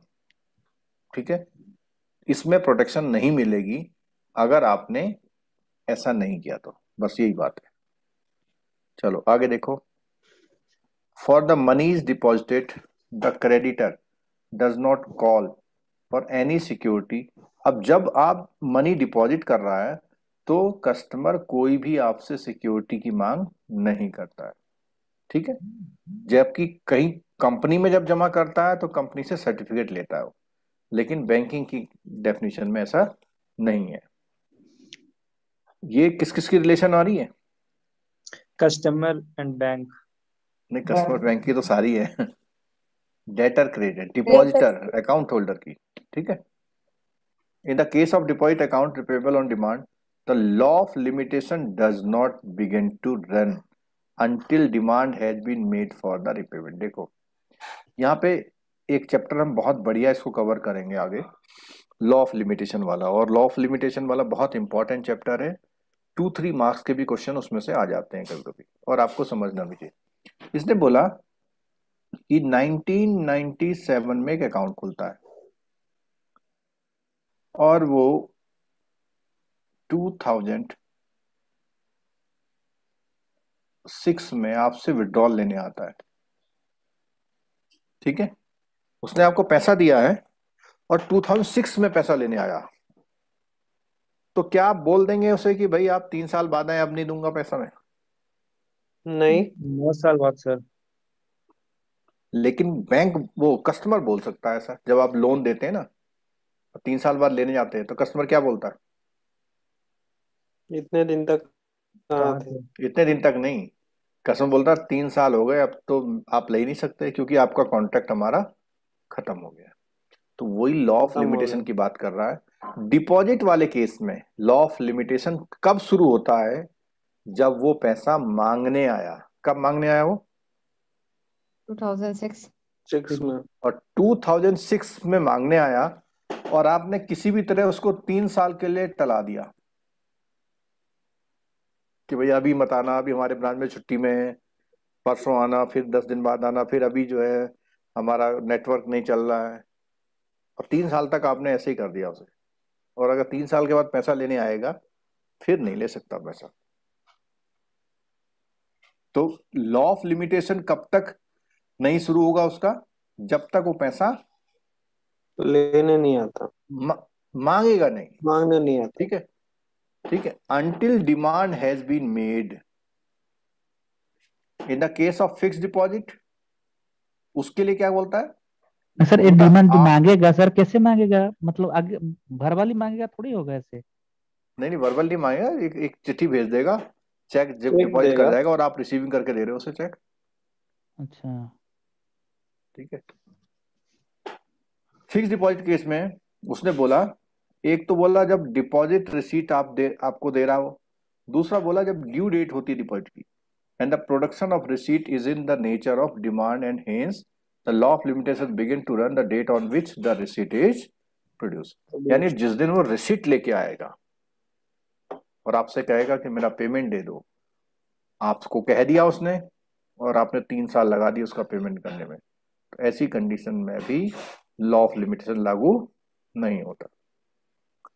एक लेटेस्ट गाइडलाइन आई है कि बैंक एफडीआर को ऑटो रिन्यू नहीं करेगा। क्या गाइडलाइन आई बताइए? हाँ सर वो क्या अगर guideline? कस्टमर लिखित में देता है तो कर सकता है रिन्यूअल, पहले लेना पड़ेगा उससे ऑथेंटिक। अच्छा, जो अभी एफडीआर चल रही हैं, हाँ, कोई 10 दिन बाद आ रहा तो क्या कर रहे हो? नहीं रिन्यू कर रहे हो? नहीं सर, सर उसी वो को मैच्योर होते के साथ डायरेक्ट पार्टी के सेविंग अकाउंट में चला, मतलब ऑटो मैच्योर कर दे रहे हैं आप? हाँ, हमारा तो ऑटो रिन्यू हो या रहा है तो सर। रिक्वेस्ट किया था ऑटो रिन्यूअल सिस्टम का, ही तो ऑटो रिन्यू है सर। ऑटोमेटिकली होता रहेगा।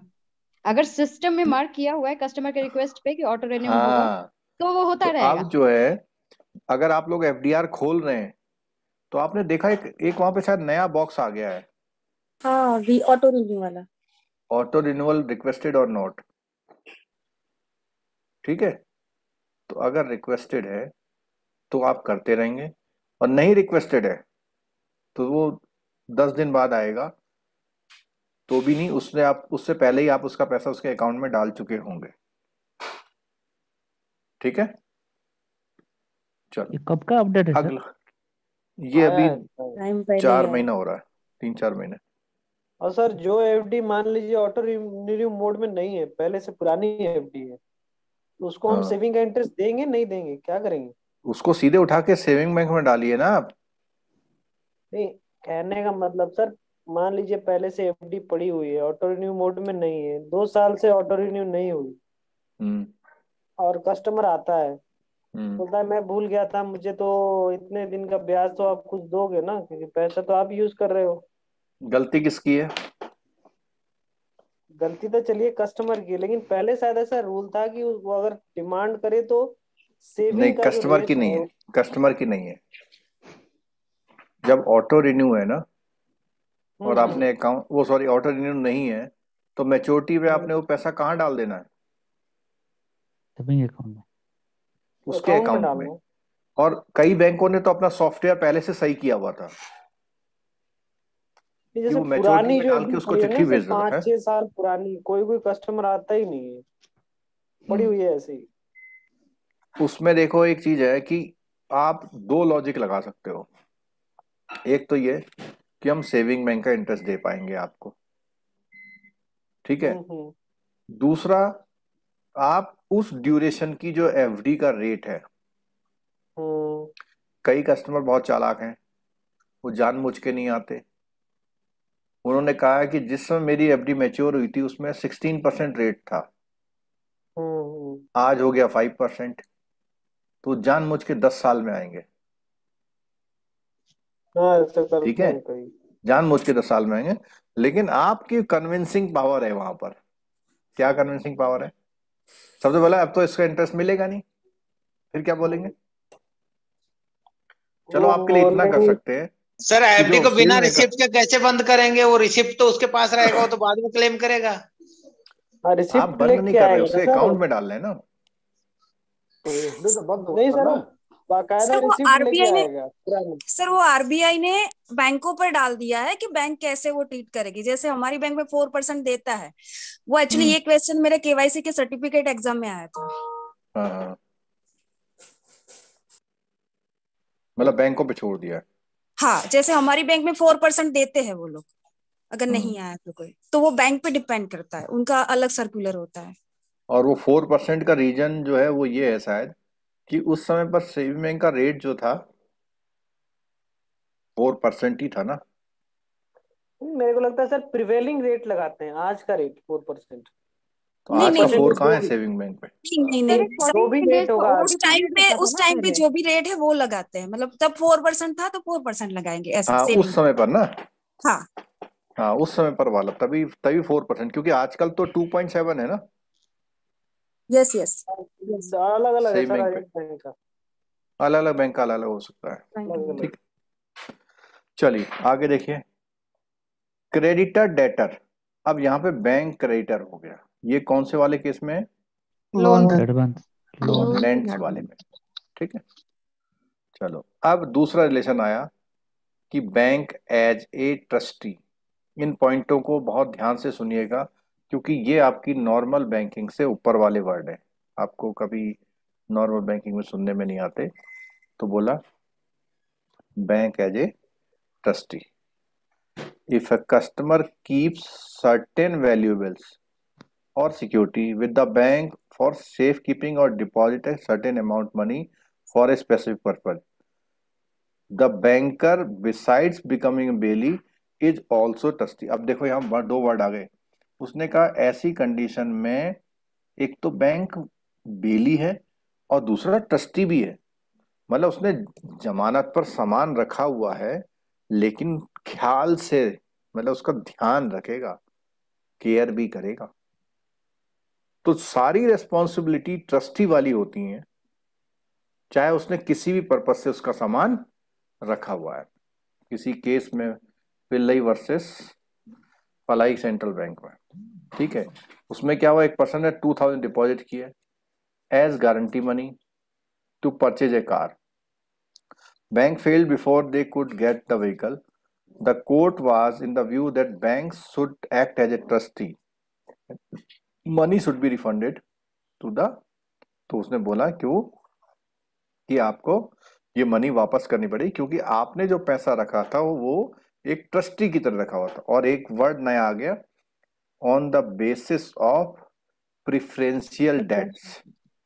प्रिफरेंशियल डेट्स का मतलब सबसे पहले आपको उससे देना है, प्रायोरिटी पे देना है। अ ट्रस्टी होल्ड मनी और asset, perform certain functions for the benefit of the other person is called the benefit. अब देखिएगा यहाँ पे बैंक जो है जो मनी और एसेट को होल्ड कर रहा है या कोई सर्टेन फंक्शन को परफॉर्म कर रहा है for the benefit of other person, जिस पर्सन के लिए वो कर रहा है उस पर्सन को क्या बोलते हैं, बेनिफिशियरी। तो जिसने रखा वो ट्रस्टी और जिसका है वो क्या है, बेनिफिशियरी। ठीक है, क्लियर हो गया बात? आगे। In other case a customer remitted money with instruction to purchase share stock of a company. अब इसमें रेमिटेंस वाला इशू आ गया। The bank bought shares in part but before completing the rest of purchase it failed, और वो क्या है, नहीं कर पाया। It was held that bank stood in the position of a trustee. तो जब तक वो उसके शेयर नहीं, वो पैसा नहीं बेच पाया, इसका मतलब उसने वो एक ट्रस्टी की तरह पैसा रखा और बाद में वो पैसा वापस करना पड़ेगा। ठीक है, अगला है, अगर सर गलती से भूल भी जाता है, भूल से कोई आइटम छूट जाता है तो भी तब ट्रस्टी है, तो भी ट्रस्टी है। ठीक है, बैंक की जिम्मेदारी उसे संभाल के रखे, भले ही उसका खर्चा ले ले वो उससे। ठीक, ऐसा नहीं कह सकता बैंक से, बैंक ये नहीं कह सकता कि भाई आप भूल गए थे, आप भूल जाओ आप भी। When a customer deposits certain valuable, अभी बात आई देखो यहाँ पे दोबारा से, valuable bond securities और other document with the bank in कहाँ पे, जो मैं बात कर रहा था आपसे, the bank beside becoming trustee also become the bailey and the customer is A baler. अब देखो यहाँ पे एक बात सुनेगा, इस वाले रिलेशन और पिछले वाले रिलेशन में एक फर्क है। क्या बोली, क्या फर्क है? इसमें इसने पहले बेली बनाया, पहले वो ट्रस्टी बनाया और बाद में बेली बना रखा है। ऊपर वाले में पहले उसने क्या बनाया? बेली, बेली, फिर बनाया ट्रस्टी। तो अगर आप कोई सामान जमानत पर रख रहे हैं, उसके पास गिरवी रख रहे हैं, गारंटी के अगेंस्ट रख रहे हैं, तो पहले बैंक क्या है वहां पे? बेली है, बेली और ट्रस्टी है। यहां पर वो इंटेंशनली आपके पास कह रहा है कि मेरा ये सामान सुरक्षित रख लीजिए। यहां पर वो पहले क्या है? ट्रस्टी, और बाद में वो बेली है। ठीक है। और कस्टमर को कौन बोला उसने? बेलर। ठीक है। According in terms of section 148 of the Indian contract act. अब एक बात और है कि जितने भी रिलेशन है, ये सारे रिलेशन 2 एक्ट से है। एक तो बोला उसने इंडियन कॉन्ट्रैक्ट एक्ट, और दूसरा ट्रांसफर ऑफ कौन सा एक्ट? Property act. ये दो एक्ट हैं आपके पास। इन दोनों एक्टों में जो बैंक में सो डीलिंग करते हैं लोग, वो इन 2 एक्ट में करते हैं। ठीक है। ट्रांसफर ऑफ प्रॉपर्टी एक्ट में आपका एक तो असाइनमेंट और दूसरा मॉर्गेज, ये 2 चीजें डिफाइन होती हैं उसमें। और आगे बात करेंगे जब हम इस चैप्टर को लेंगे। The bank becomes custodian of the security of the customer and hence as a bailey is liable for any loss caused to the bailor due to negligence। अब बैंक ने सारा सामान किस कंडीशन में रखा हुआ है? कस्टोडियन की तरह। ठीक है। कस्टोडियन मतलब जो अपनी कस्टडी में रखना है, सिक्योरिटी का कस्टोडियन रखा हुआ है। और अगर कोई भी लॉस होगा तो बैंक को देना पड़ता है। The finder of lost good section 71 contract should be return in any increase in the goods. पता लगा कि एक गाय रखी थी और कल को उस गाय ने बच्चा दिया, तो उसे दोनों वापस करनी पड़ेंगी। ठीक है। Under section 164 the finder has to take care of ordinary, और उसको जो भी जिसके पास भी वो सामान है उसको वैसे ही टेक केयर करना पड़ता है जैसे वो अपने सामान की करता था। These are example of bailee bailor relationship. चलो अगला आ गया, कौन सा आ गया? एजेंट और प्रिंसिपल। एजेंट प्रिंसिपल में कौन हुए कि जब भी हम कलेक्शन वाला काम करते हैं, किसी के बिहाफ पे कुछ काम करते हैं, जैसे हम क्या करते हैं, electricity bill, telephone bill collection कर रहे हैं, इंश्योरेंस बिल, प्रीमियम, आपके चेक या बिल का कलेक्शन करा रहे हैं। ठीक है। ये सारे केसेस में जो रिलेशन होती है, और इसको बोलते हैं द रिलेशनशिप ऑफ एजेंसी। इसका भी आपके में चैप्टर है लीगल वाले पेपर में, कॉन्ट्रैक्ट ऑफ एजेंसी। जैसे इंश्योरेंस में हमने पढ़ा था कॉन्ट्रैक्ट ऑफ इंडेमनिटी। अकाउंट खोलने में कॉन्ट्रैक्ट ऑफ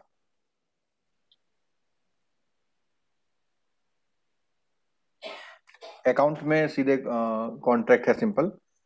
ये सामान गिरवी रखने में आर्टिकल्स, प्लेज का कॉन्ट्रैक्ट।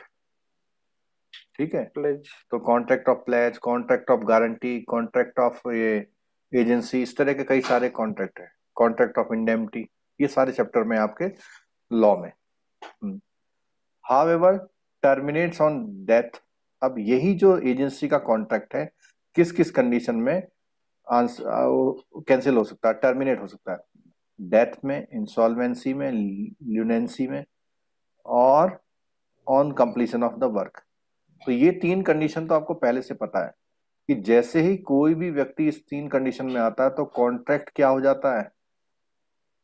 वॉइड हो जाता है, नल एंड वॉइड, उसकी कोई लीगल मान्यता नहीं होती। ठीक है।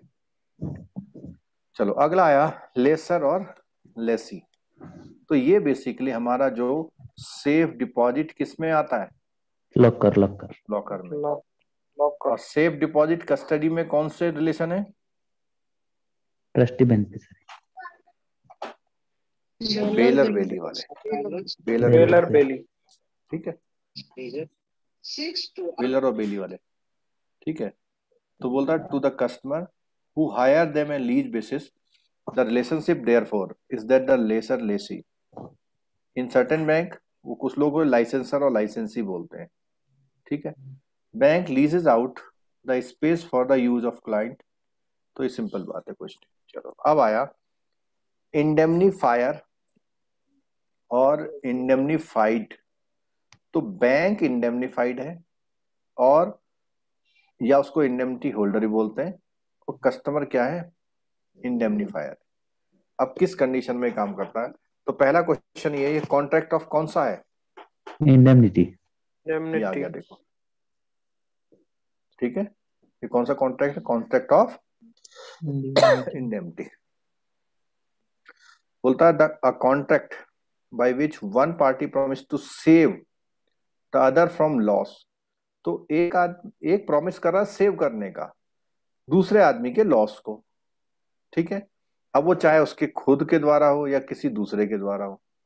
तो सेक्शन 124 इंडियन कॉन्ट्रैक्ट एक्ट में, in case of banking the relationship happen transaction issue of duplicate demand draft fixed deposit receipt. कोई ऐसा डॉक्यूमेंट जो बैंक ने इशू किया हुआ वो डुप्लीकेट है और डुप्लीकेट आपके पास आता है। डुप्लीकेट का मतलब उसका कॉपी करना, मतलब डुप्लीकेट का मतलब उसको हम वैसे नहीं बोलेंगे डुप्लीकेट, उसका सेकंड कॉपी मान लो आप, ठीक है, जो कि वैलिड करा जाएगा। ऐसी कॉपी जो डुप्लीकेट तो है लेकिन वैलिड की जाती है, तो वैलिड करी जाएगी।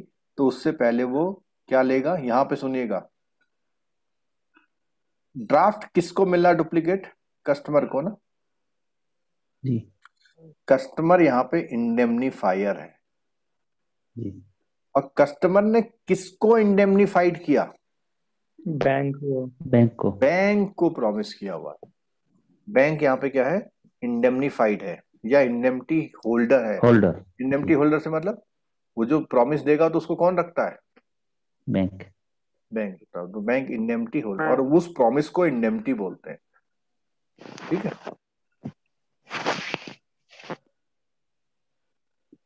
चलो अब ये आ गया पुराने रिकॉर्ड के अकॉर्डिंग। ये स्क्रीन हर बार कम से कम 2 मार्क्स देके जाती है, कम से कम बता रहे हैं, कम से कम 2 मार्क्स इस स्क्रीन से आते हैं, ठीक है। आपको इस स्क्रीन को करना, काफी चीजें हमने डिस्कस तो करी है अभी। अब क्या क्या बात है इसमें, देखो सबसे पहला तो आपको आसान है, 2 चीजें हमने पढ़ ली थी, बहुत आसान थी, इसमें तो कोई डाउट किसी को कभी होना ही नहीं चाहिए, ठीक है। अब दूसरा क्या है, यहाँ पे सेफ कस्टडी में बात करी थी हमने। सेफ कस्टडी में हमने बताया था पहले वो बेली होता है और उसके बाद क्या होता है,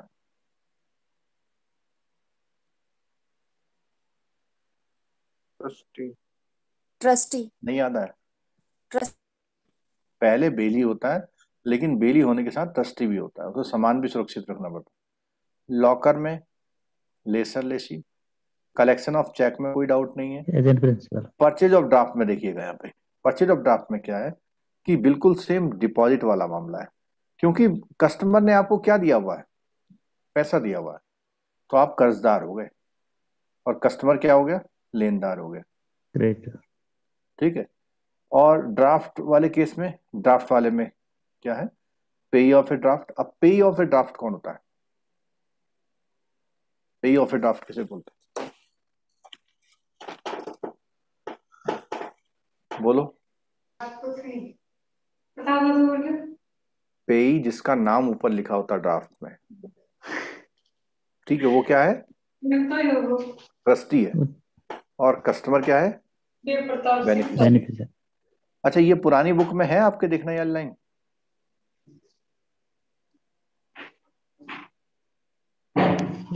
पुरानी बुक किसी के पास है सर। है, चलो ठीक। प्लेज में अभी हमने पीछे बात करी थी, ठीक है। अब इसमें थोड़ा सा यहाँ गड़बड़ है। क्या गड़बड़ है कि इस बुक में एक मिसप्रिंट है, इसमें एक क्या है, मिसप्रिंट है, वो हम अभी आपको दिखाते हैं। प्लेज में पोनी और पोनर, सर पोनर लिखा। सर इन लॉकर में, हम्म सर लॉकर में आई थिंक बैंक लेसर होगा सर या कस्टमर लेसर होगा? जो लॉकर में बैंक लेसर होगा या कस्टमर? इधर देखिए,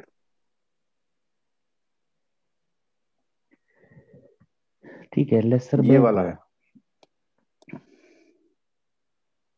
जब हमने पढ़ा था कुछ बैंक जो है इसको दूसरे नेम से भी जानते हैं, इसमें था या उससे ऊपर वाले में था? इसमें सर सिंपल ये है, जो लीज देगा वो लेसर होगा, जो लेगा वो लेसी होगा। लीज बैंक देगा वो लॉकर को। अगर एक मिनट, वो एक लाइन आई सर थी ना, इसका मतलब बैंक लेसी हुआ ना? एक लेसर मिनट वो हुआ। दिखा रहा हूँ मैं। एक लाइन आई थी जहाँ पे कुछ बैंक अपने वहाँ इस नेम को इस नाम से जानते हैं।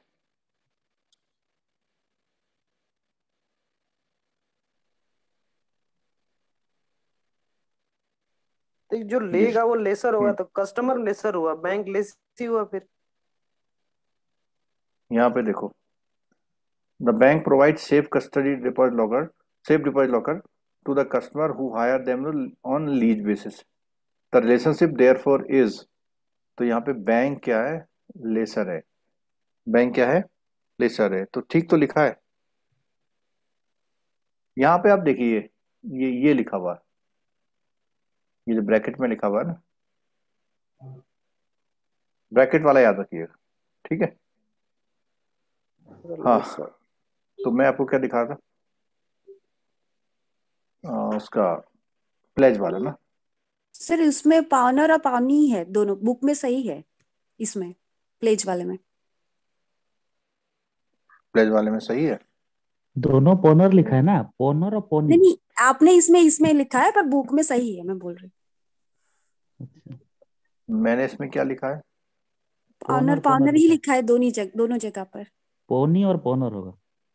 अच्छा, ये तो स्पेलिंग मिस्टेक है, लेकिन मैं कुछ और बता रहा हूँ। नहीं सर, बैंक पोनी होगा ना।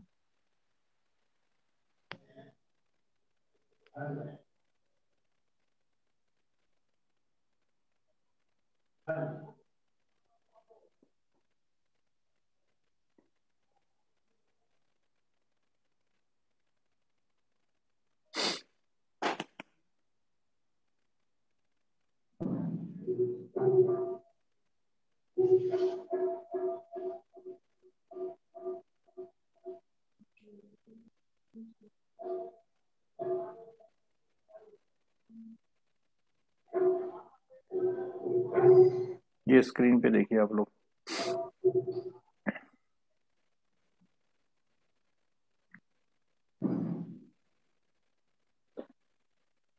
दिख रहा है और बड़ा करें? दिख रहा है। इसने बोला the baler is called the पॉनर, ठीक है। आप जरा अपनी बुक में देखिए, सेफ कस्टडी में बेलर लिखा हुआ कहीं पे? Baler is the customer sir. हाँ, तो ये जो बेलर है ये पॉनर होगा। ये बुक में गलत लिखा हुआ है, इसको सही कर लीजिए आप बुक में ना। ये हमने एक जगह करेक्शन कराया था, तो अब हमारा करेक्शन क्या हो जाएगा, वो ये वाला करेक्शन हो जाएगा। ये अभी सही कर लीजिएगा आप लोग, ये पौनी है, ठीक है, और ये पॉनर ठीक लिखा हुआ है। ये इसको करेक्ट कर लेना, कोई डाउट कहीं से कहीं तक नहीं है। मैं लॉ का स्टूडेंट रहा हूं, मुझे पता है ये बात। अब स्क्रीन शेयर नहीं हो सकता, देखिए वही आ रहा है। अच्छा, वही से चल रहा है। ठीक है, जो बेलर है वो पॉनर है। तो अगर आपको याद करना है तो राइट हैंड साइड में डबल ई कहां पर आया ये बता दो बस। लॉकर, लॉकर के केस में ये डबल ई कस्टमर सिर्फ लॉकर के केस में है। अब कोई डाउट रहेगा आपको क्या?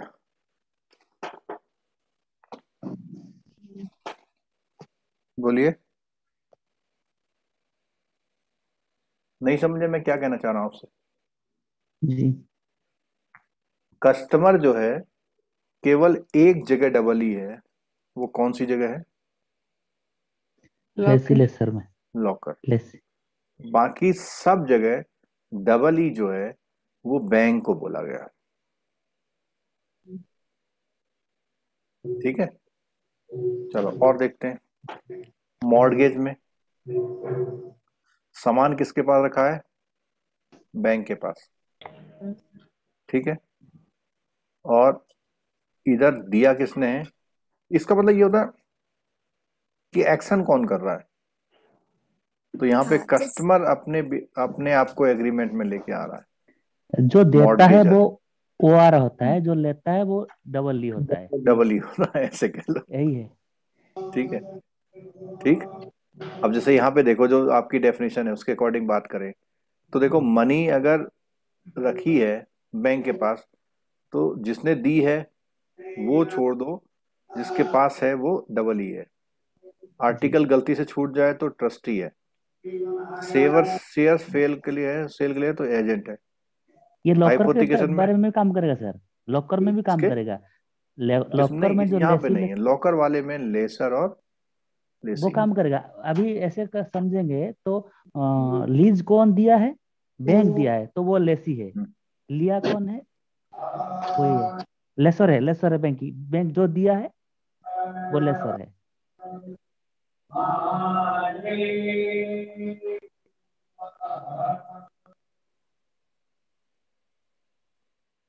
इस समय कौन सा हवन हो रहा है भाई? अरे रिकॉर्डिंग कब से ऑफ हो गया? अभी तुरंत सर। चलो ये क्लियर हो गया, याद रहेगा। Yes sir. ये समझ लो कि ये स्क्रीन वो है जो आपको 48 से 50 ले जाएगी। ये स्क्रीन जो है 48 से 50 ले जाएगी, मीन्स 2 मार्क्स का क्वेश्चन। केवल आपको लॉकर का याद रखना है। लॉकर के केस में कस्टमर जो है क्या है? लेसी है। लेसी। ठीक है,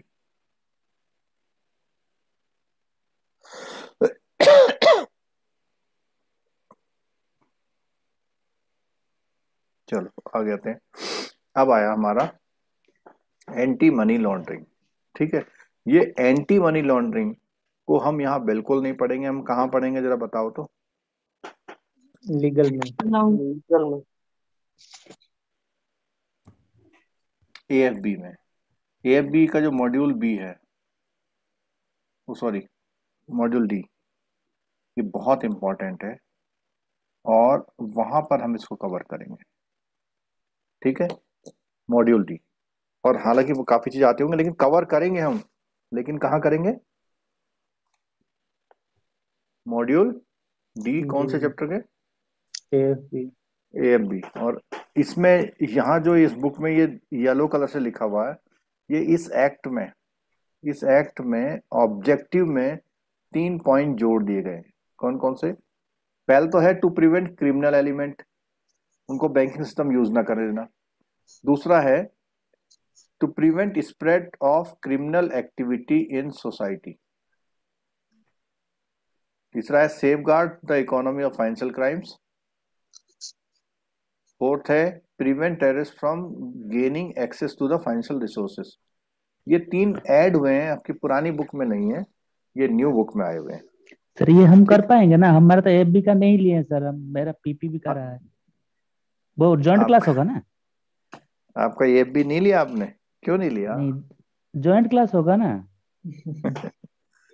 चलो करवा देंगे। ठीक है, चलो आगे देखिए। बाकी क्या इसके पर्पज और है? To enable the banks to know understand the customer and their financial dealings better. This is in turn would help the bank to manage the risk को प्रूडेंटली का मतलब है जैसा आरबीआई कहता है उसके अकॉर्डिंग मैनेज करना. ठीक है. To put in place appropriate control of a detection, कि आपने वहां सस्पिशियस एक्टिविटी को कंट्रोल करने के लिए कोई सिस्टम को लागू करना. To comply with applicable law and regulatory guideline, तो जो आपके वहां रेगुलेटरी गाइडलाइन है, लॉ है, उनको कंप्लाई करना. To take necessary step to ensure that the concerned staff are adequately trained to know your client. तो ये भी आपको देखना है. ठीक है. ठीक. तो इसको केवाईसी को हम लोग वहीं करेंगे. ये सारी चीज वहां रिपीट होंगी, इसकी चिंता नहीं करिए आप लोग.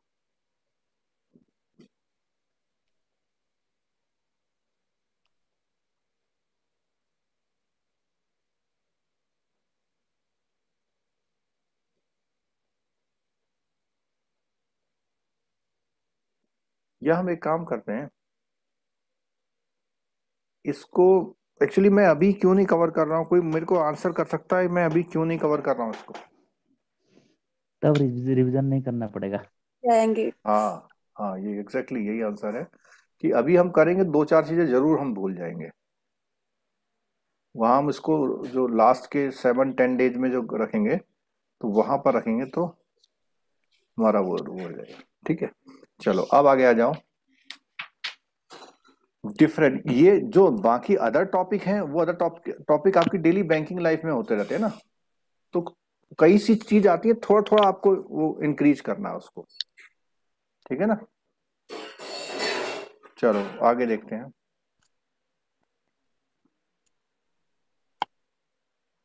हाँ, डिफरेंट टाइप. अब ये बहुत सिंपल चीज है. क्या है कि डिपॉजिट प्रोडक्ट आपके वहां कौन से होते हैं? कोई इसमें डाउट है आपको इस स्क्रीन पे?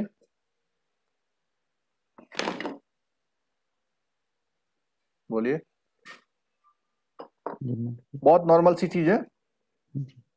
Demand deposit, time deposit, payable on demand, low interest, current saving में होता है या ओवरड्यू डिपॉजिट होता है, या देखो एक चीज और आ गई, overdue deposit on unclaim deposit भी हमारे डिमांड डिपॉजिट में, वो कभी भी आ सकता है लेने ना. ठीक है. अच्छा, यहीं पे एक क्वेश्चन आया मेरे पास, अनक्लेम डिपॉजिट कहाँ डाले जाते हैं? डीप में डालते हैं या आरबीआई को भेजते हैं? 10 ईयर के बाद मैच्योरिटी डेट जो आ जाती है उसका 10 ईयर के बाद आरबीआई में जाते हैं. जो प्लस 10 ईयर का कोई भी डिपॉजिट है आपके पास, और एफडी में एफडी मैच्योरिटी प्लस एफडी का जो मैच्योरिटी डेट है ना प्लस 10 ईयर है, ऐसा मत कर देना कि 10 ईयर का एफडी. ठीक. तो ये आपको रेमिट करने होते हैं. कहाँ रेमिट करते हैं आप? आरबीआई नहीं, डेफ में करते हैं. ई कुबेर के थ्रू आरबीआई को. हाँ, आरबीआई को जाता है पैसा, और आरबीआई इस पैसे को कहाँ रखता है? डेफ अकाउंट में. डेफ अकाउंट को क्या बोलते हैं? फुल फॉर्म क्या है इसका? Depositors education awareness fund. हाँ, डिपॉजिटर एजुकेशन अवेयरनेस फंड. तो मान लिया कोई 15 साल में आपके पास आ जाए, तो क्या आप उसको पेमेंट नहीं करेंगे? करेंगे सर. करेंगे सर. करेंगे. कैसे करेंगे? आरबीआई से वापस ला है, उसका इंटरेस्ट लाभ देता है वैसे देंगे, वो फिर से फॉर्म फिलअप करके आरबीआई से मंगवाना पड़ेगा. क्लेम करते हैं. जल्दी देता है क्लेम? सर वो तो 10 मिनट में लॉन्ग प्रोसेस है.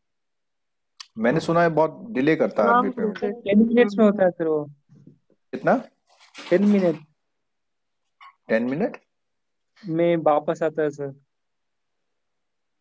ऐसा 10 क्या? मिनट में. हाँ, एक मेरे सिस्टम में एक सिस्टम वो स्क्रीन रन करना पड़ता है, और 10 to 20 मिनट से वापस आता है सर.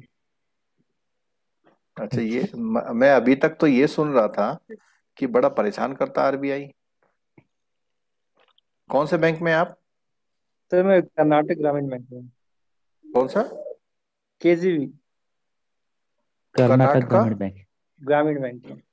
अरे, बहुत अच्छा सर्विस है. इसको सबको गाइड करिएगा कैसे करते हैं. ऑनलाइन है क्या सारा? हाँ ऑनलाइन है सर। ये कब की बात है? ऐसा तो नहीं अभी रिसेंट कुछ डेवलपमेंट सर किया हुआ आरबीआई रिसेंट ने? रिसेंट एक्चुअली कस्टमर आया, ठीक है ना, वो टोटल 11 ईयर्स हो गया था। हाँ तो विद इन 10 या 20 मिनट्स वापस आया था सर वो। अच्छा, आपने पैसा भेज दिया था वहाँ? हाँ पैसा भेज दिया था। ग्रेट, बहुत अच्छी बात है। अगर ऐसा है तो आप ग्रुप में इसका छोटा सा लिंक वगैरह शेयर कीजिएगा अगर कहीं है आपके पास कि कहाँ क्लेम करना पड़ता है। ठीक है सर। ठीक, चलो। और फीचर और डिमांड डिपॉजिट नॉर्मल है, कुछ ऐसा नया नहीं है।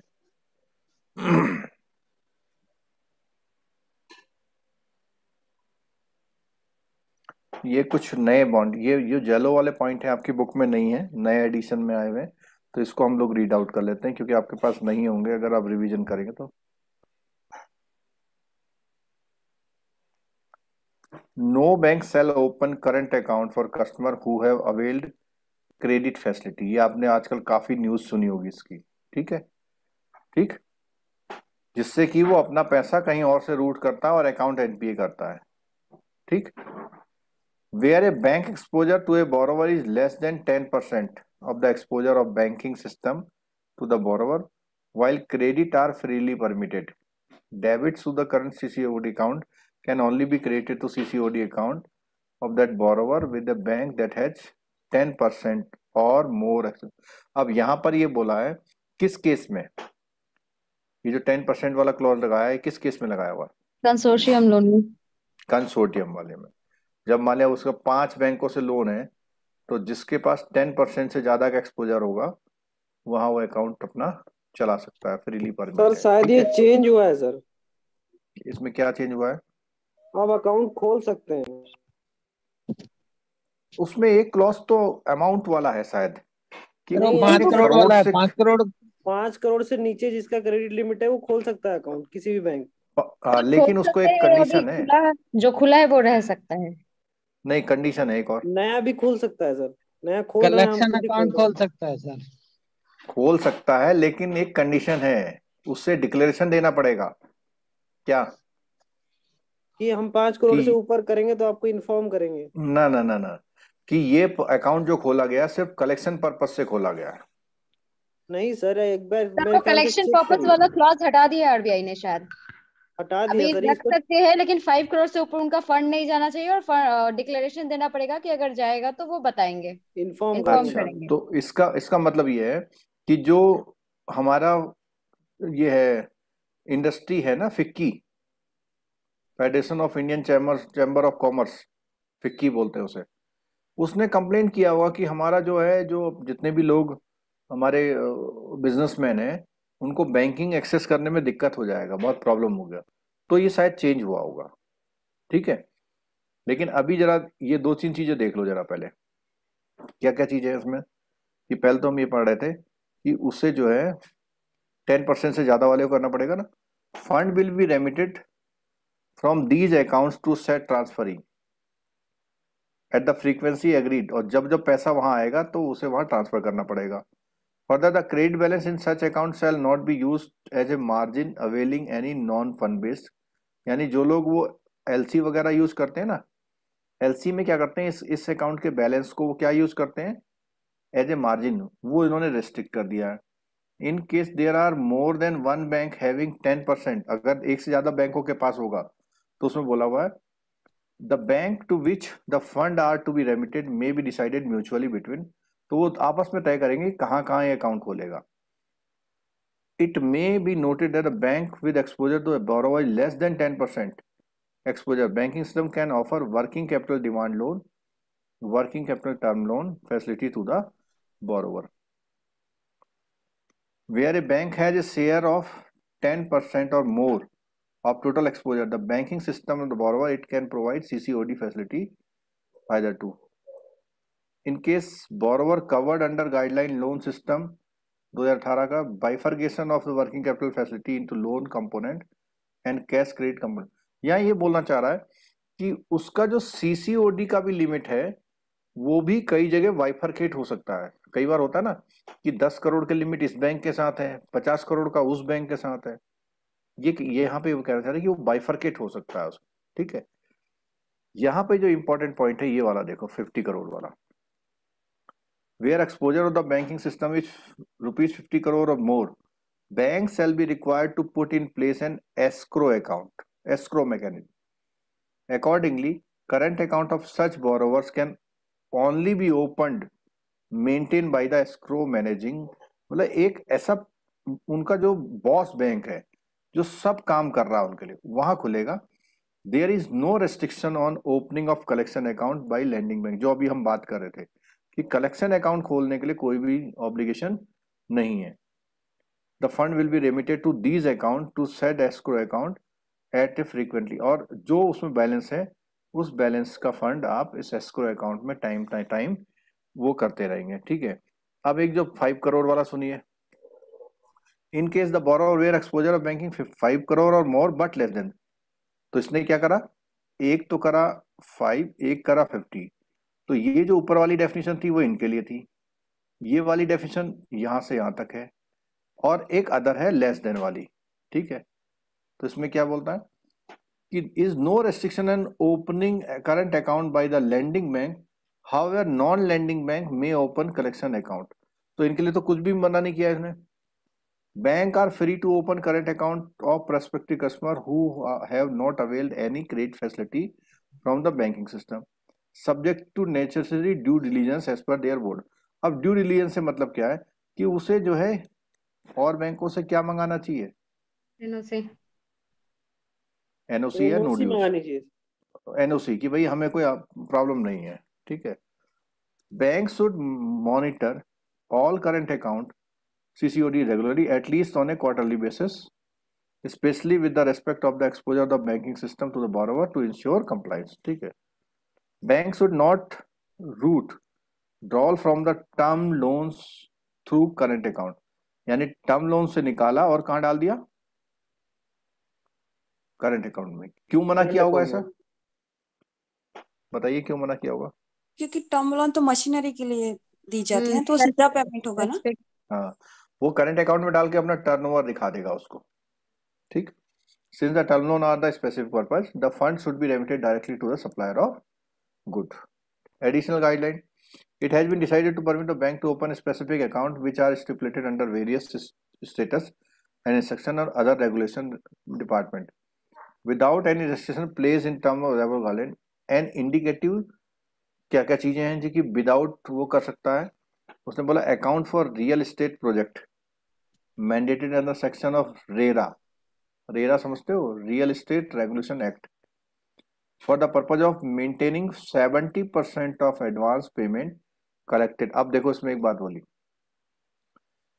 इनके लिए एक परमिशन दी गई है, जो पैसा आता है पब्लिक का उसका 70% पैसा वो वहां मेंटेन कर सकते हैं उस करंट अकाउंट में, क्योंकि उनको इमीडिएटली किसी को पेमेंट वगैरह करना पड़ता है, एडवांस पेमेंट है, और वो एडवांस पेमेंट जब तक बोरो मतलब कस्टमर का घर नहीं बनता तब तक तो एडवांस ही है ना। इसके लिए बोला हुआ है कि इसको वहां लाने की जरूरत नहीं है। नोडल और escrow accounts of payment aggregators prepaid payment instrument issues for specific activities as permitted by Department of Payment and Settlement System RBI. Account for settlement of dues related debit card ATM इसके लिए खोल सकता है। Account permitted जो FEMA में permitted है उसके लिए खोल सकता है। Account for the purpose of IPO NFO के लिए कुछ लोग खोलते हैं, वो खोल सकते हैं, क्योंकि IPO वगैरह का जो पैसा है उसका बैंक के लोन लिमिट से कोई मतलब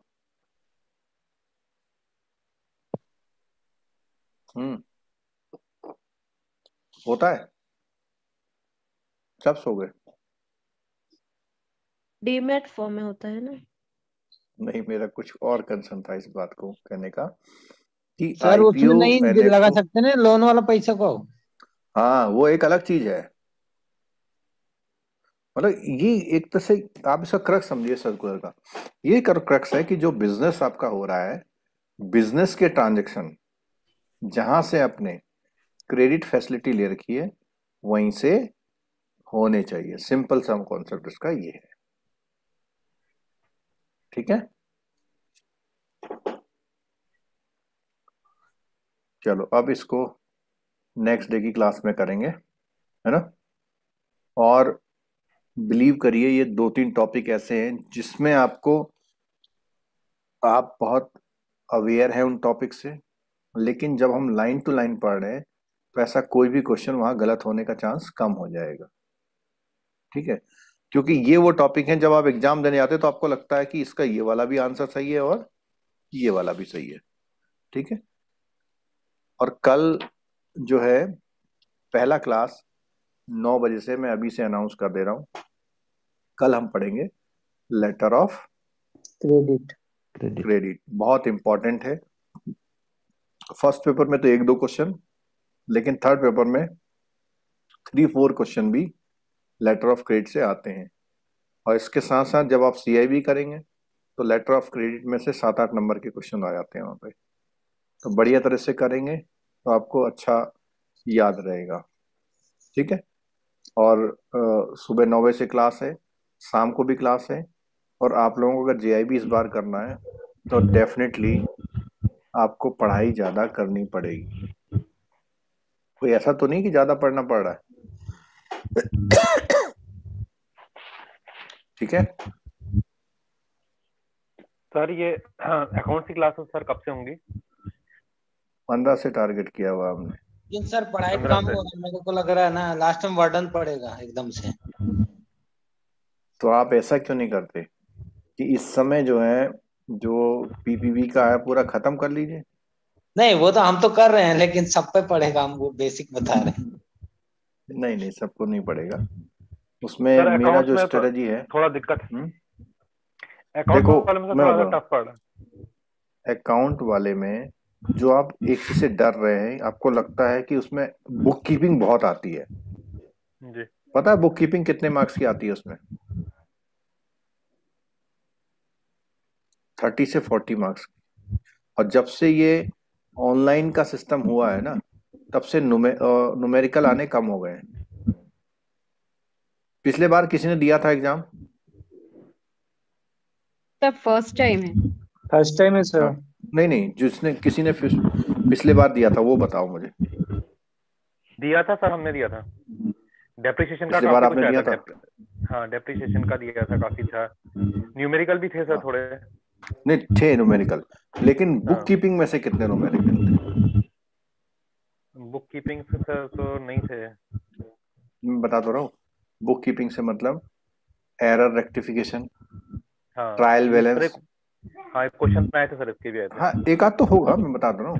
30 मार्क्स क्वेश्चन समझते हैं हम। जो आप डेप्रिसिएशन बोल रहे हैं ना, डेप्रिसिएशन को मैं कभी भी बुक कीपिंग का पार्ट नहीं मानता। क्यों? ये प्योर बैंकिंग काम है ये। डेप्रिसिएशन आप बैंक में भी करते हैं अपने स्टॉक का, ठीक है। दूसरा जो बॉन्ड इन्वेस्टमेंट है उसको मैं अकाउंटिंग का पार्ट नहीं मानता। अच्छा हाँ एक चीज और, जो लोग ये कह रहे हैं ना, आपके लिए एक वो है कि अगर आप इसको करना चाह रहे हैं तो आप लोग जो उसमें रिकॉर्डेड लेक्चर में अवेलेबल है ना, उसमें लास्ट ईयर की जो है लाइव क्लासेस हैं। आपको चैप्टर अगर आपको कहीं लग रहा है तो आप उसे मैनेज कर ले, उसे देख लीजिए उसमें। सर लास्ट ईयर का देख रही थी मैं, तो उसपे एक्सप्लेनेशन नहीं आ रहा है। मतलब कि जो प्रॉब्लम है ना वो डायरेक्ट 1.05 टू द पावर 5 है, तो बेसिकल से ही वो नहीं पता रहे डायरेक्ट। अच्छा एक मिनट रुको भाई, किसी का माइक डिस्टर्ब कर रहा है या 19 सत्यायन का। हाँ बोलिए मैडम। वो जो स्टेप बाय स्टेप होता है ना, मतलब कि 1.05 टू द पावर 5 है, तो वो कैसे आएगा आंसर वो बता देते तो